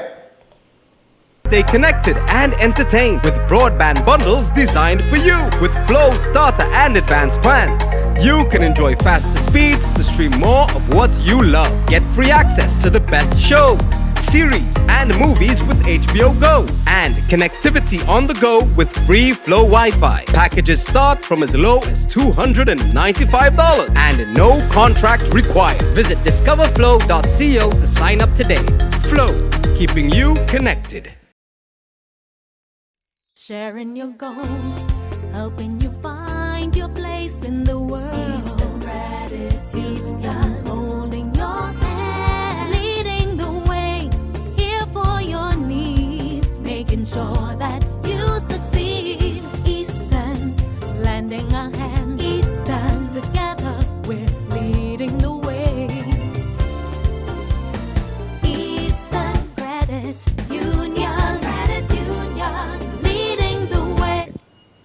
All right, so ladies and gentlemen, we are in the final segment of this evening's episode with Terry, and this is your cue. This is your time to drop those burning questions that you guys have had for the good doctor, Terry Carell Reed, all right? So drop your questions in the comments. I am going to take a couple questions that came in through social media, all right?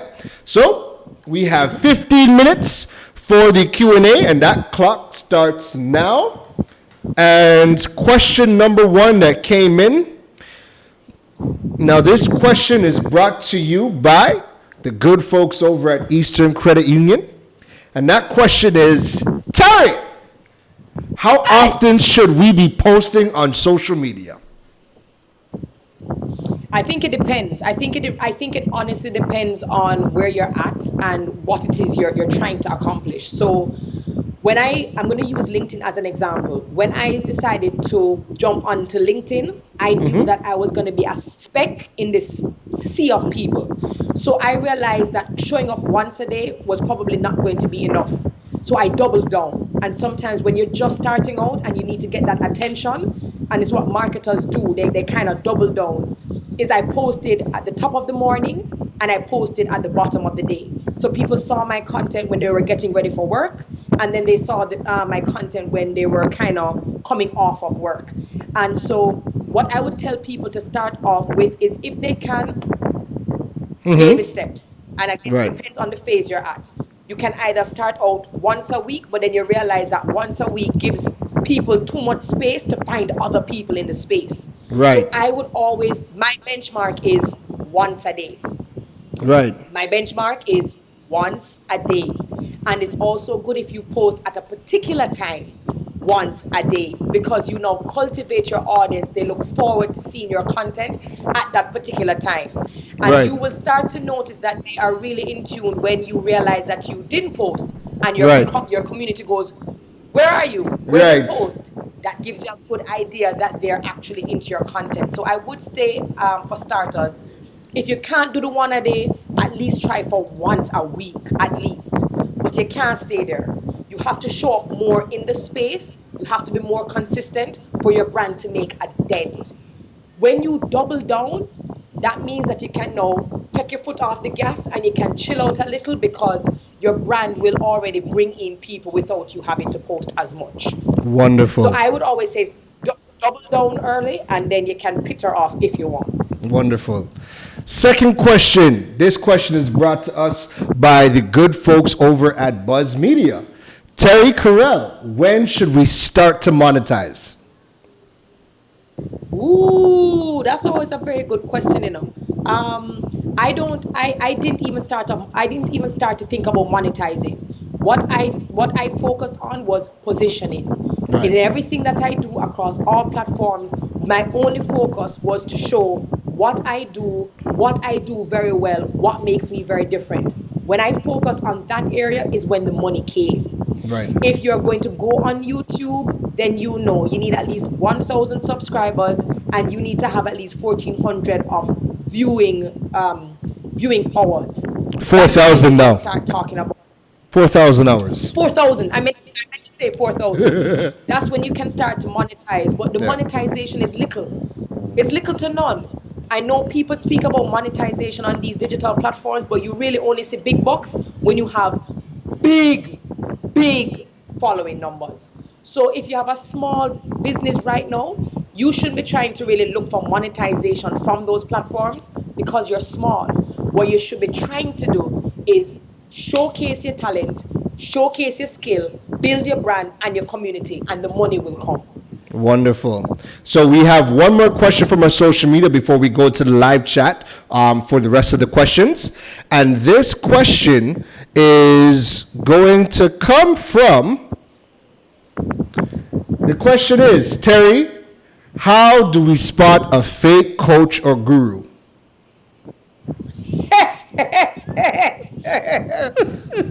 Okay, so what I tend to do, and I do it a lot because you're always looking for information to upgrade Right. yourself, right? You're always trying to learn from other people, and with so many ads and so many people popping up, it's really tempting to just click and put in your credit card and buy. Right. So what I tend to do is I tend to stalk the gurus for a while, Right, and that could right. be a week. I go to all their platforms, I look at their engagement numbers, I look at who is in their community. Even based on the engagement, I can tell whether it's a bot or whether it isn't. I Right. can tell whether the community is engaged or if it isn't. It helps if the person has a website. I'm going Right. to look for you on a website, because if you're a coach, then you should be of a certain, I don't know, professional standing. And Right. even though millennials and Gen Zs and all of these people are very trendy, we're still looking for a landing page that you control your narrative.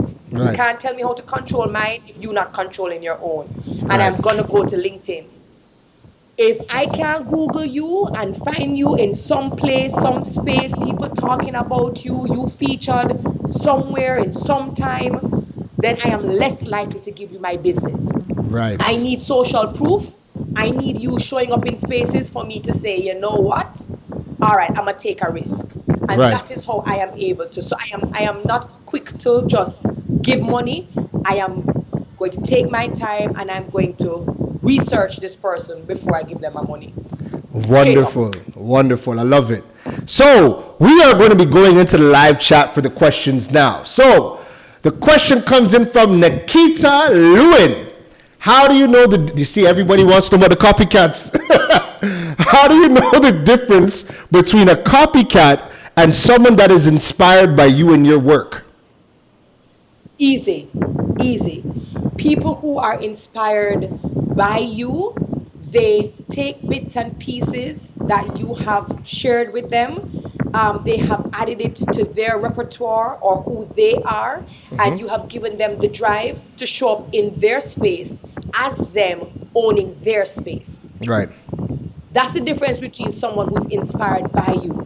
You've inspired me to start a cookie business, or you've inspired me to do something else. They're showing up in their space the best way they know how, and you've helped to do that for them. Right. A copycat will legitimately steal your copy, what you have on your website. They will go to the same places. They will take the same photos. They will dress like you. They are not trying to respect you and what you've done and be, inspired by you. They're literally copying, lifting, and pasting. And that is a huge, huge difference. Love it. Love it.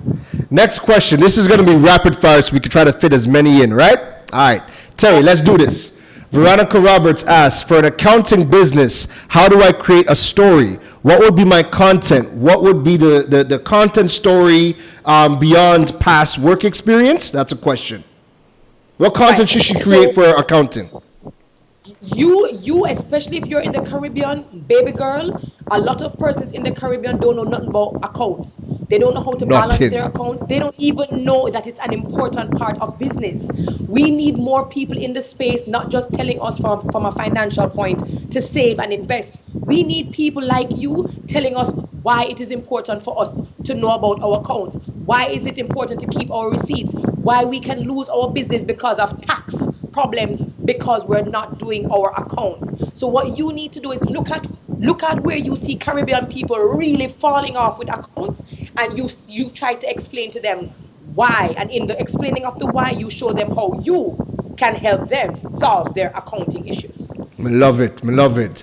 Caribbean Power Lunch jumped in and said, question, in documenting our journey, do you recommend we all rush to doing video? Is it as mandatory as some say it is?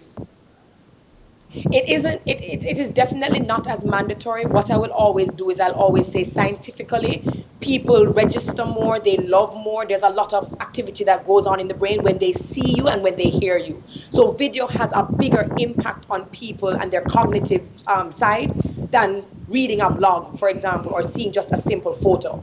It is not mandatory. However, I would say it is a nice mix for people to get a better idea of who you are or who the person is behind the brand. You do not have to start buying DSLR and big lights and spending thousands of dollars. Sometimes it just requires you with your smartphone and a tripod. And just like I said, post consistently, start somewhere and work your way up. And your community will actually support you in you trying to do video more. Is it mandatory? No. Is it complimentary and helpful? Yes. Love it. We fly out to Jamaica for this one. Denise San asked, Terry made a point about consistency and not flip-flopping. How should persons with multiple interests that don't mesh operate without multiple accounts? Example, photography, baking, and personal growth. All right, that's what I do. I have multiple interests, and so yes, what you I tend do. to do is I have multiple interests, and I'm like the one source, and I don't want to manage all of these accounts. So what I do is in my 6th grade, if I'm using Instagram, for example, I want that whenever somebody lands on that page, they're going to see my profile, they're going to see my bio, and they're going to see about 6 squares. In those 6 squares, I must have a representation of my touch points. So I'm going to have a touch point with my daughter because I'm a mother.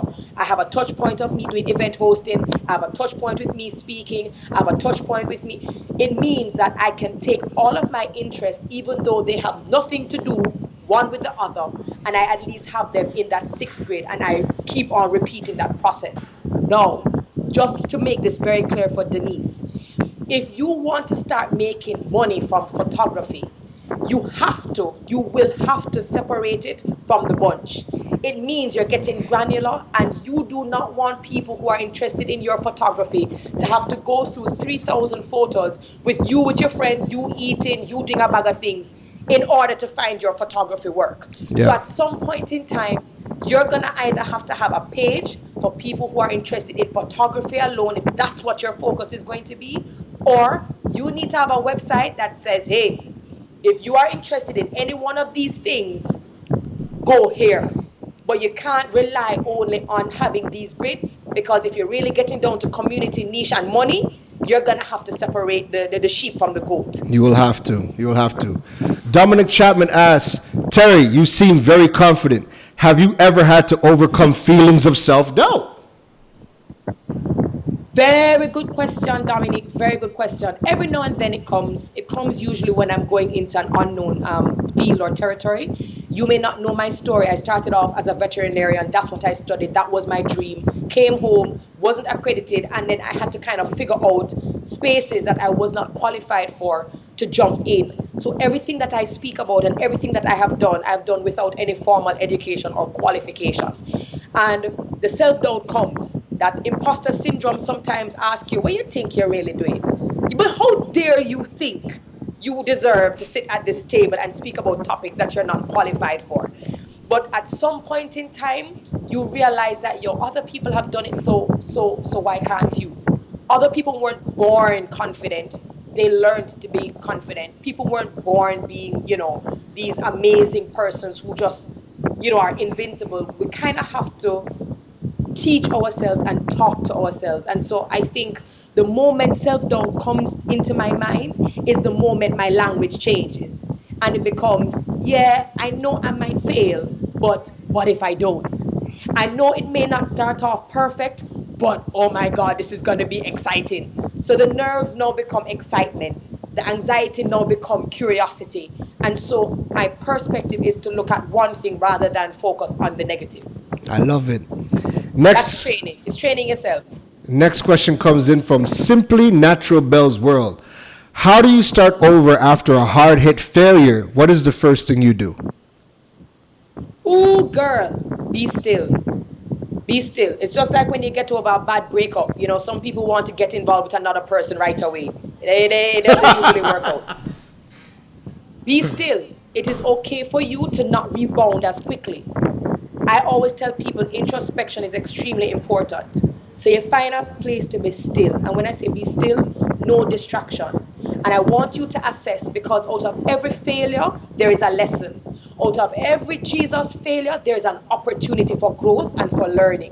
So even though it's a failure, I always tell people, look at the areas that maybe you were at fault. Maybe there are things that you should have done differently and better. You extract that and you put that down in your vault, because this is what you're taking with you into the future. You look at maybe it was the wrong market, wrong marketing message, wrong community. All right, so let us do more research on the community that we need. We put that in the vault.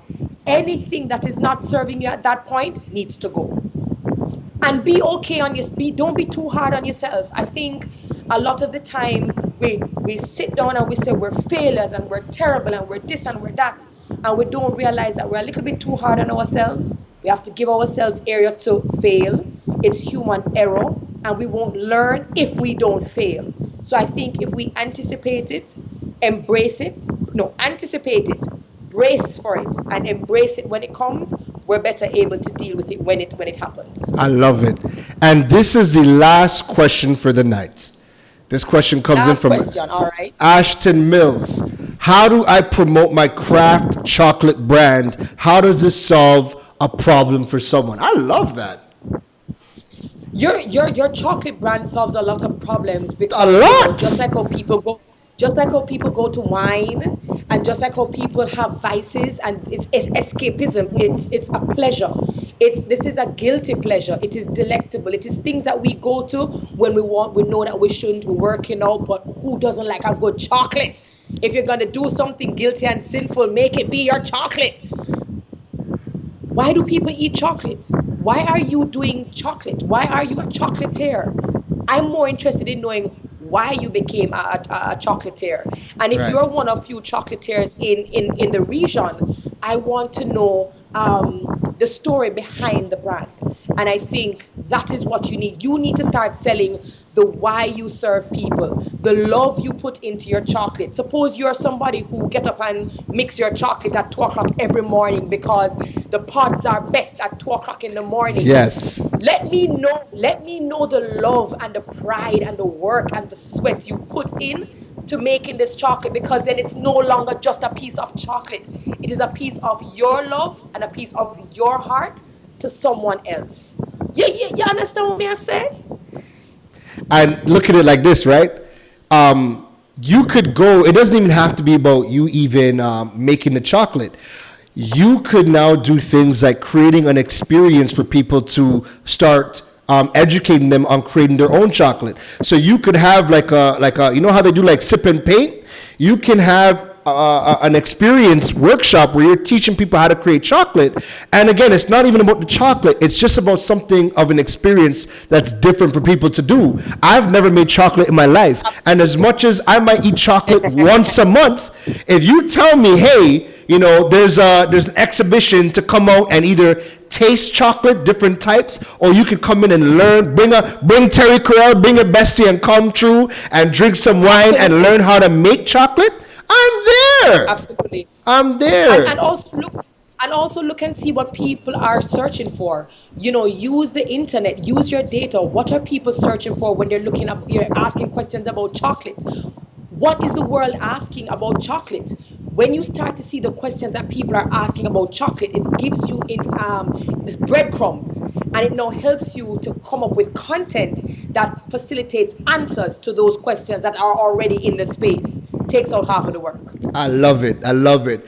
Terry, we have come to the end of today's program.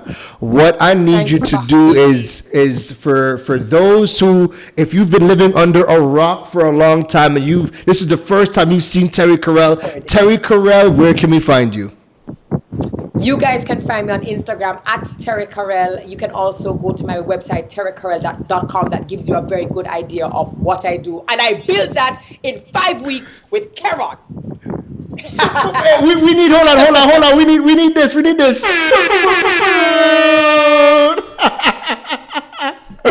the final thing I will say, even though we're speaking about social media and business, is that social media is cool and everything, but eventually bring your community over to your own space. You should now be thinking of getting your website, your landing page, because social media can pop down. It can go any two ways. Maybe you wake up and you don't have an account and then you lose everything. So you can use it as a tool, but don't let it be your only space. Yeah. Own your space. That's important. Most important. Terry, listen, I need everybody in the comments, if you love today's episode with Terry, I need you to drop some hand claps, some thank yous, show your love in the comments for Dr. Terry Carell Reed for, spending Sunday evening 2 hours with us. Thursday, we couldn't even make it 20 minutes. We got 2 hours with Dr. Terry tonight. And Terry, anytime you and I connect and we get to talk, it's never going to be a 30-minute or 1 hour conversation. But I appreciate it, and congrats to you and your program. We just want to make people know in the Caribbean we're large, we're brand big, we're not small. We might be small in terms of numbers and size, but we're big and we're broad.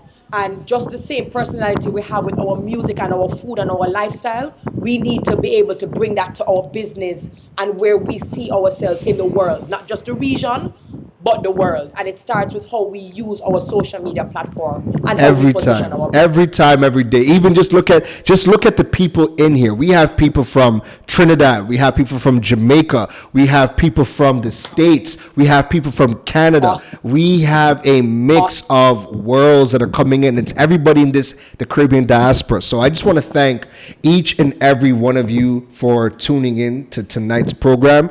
Again, we had our slips on Thursday, but we were never going to leave you hanging. We were going to come back and ensure that this got done. So, Terry, I thank you for taking the time. No problem. You and I will connect in a bit. Give me 1 second. And what I want to let you guys know is I just want to once again thank you for tuning in. It is Sunday. You could be anywhere else, but you guys are here with us. And you guys stuck it out with us for 2 hours. So give yourself a big round of applause. I want to thank you guys for that. And the next episode is coming up on Thursday, and that is with the CEO of First Atlantic Commerce, Christopher Burns, and he is going to be working with me to lead a great discussion on e-commerce and building your e-commerce platforms in the Caribbean. First Atlantic Commerce is the largest of the payment platforms across the Caribbean. So it's going to be an amazing episode, and it's going to be one that's going to help you guys get your brand online, but also get paid, because who doesn't want to get paid online? I sure as heck do. All right. So again, I want to thank you guys for tuning in. Let me know in the comments if you've loved it. Hearts, fireworks, everything. You guys will get more information on Thursday's episode in the next couple of days. I hope you guys have a wonderful night. Enjoy the rest of your Sunday. And I thank you, each and every one of you, for joining us and having another successful show on the digital age. Thank you for watching. We will see you on Thursday, 8 p.m. Atlantic Standard Time.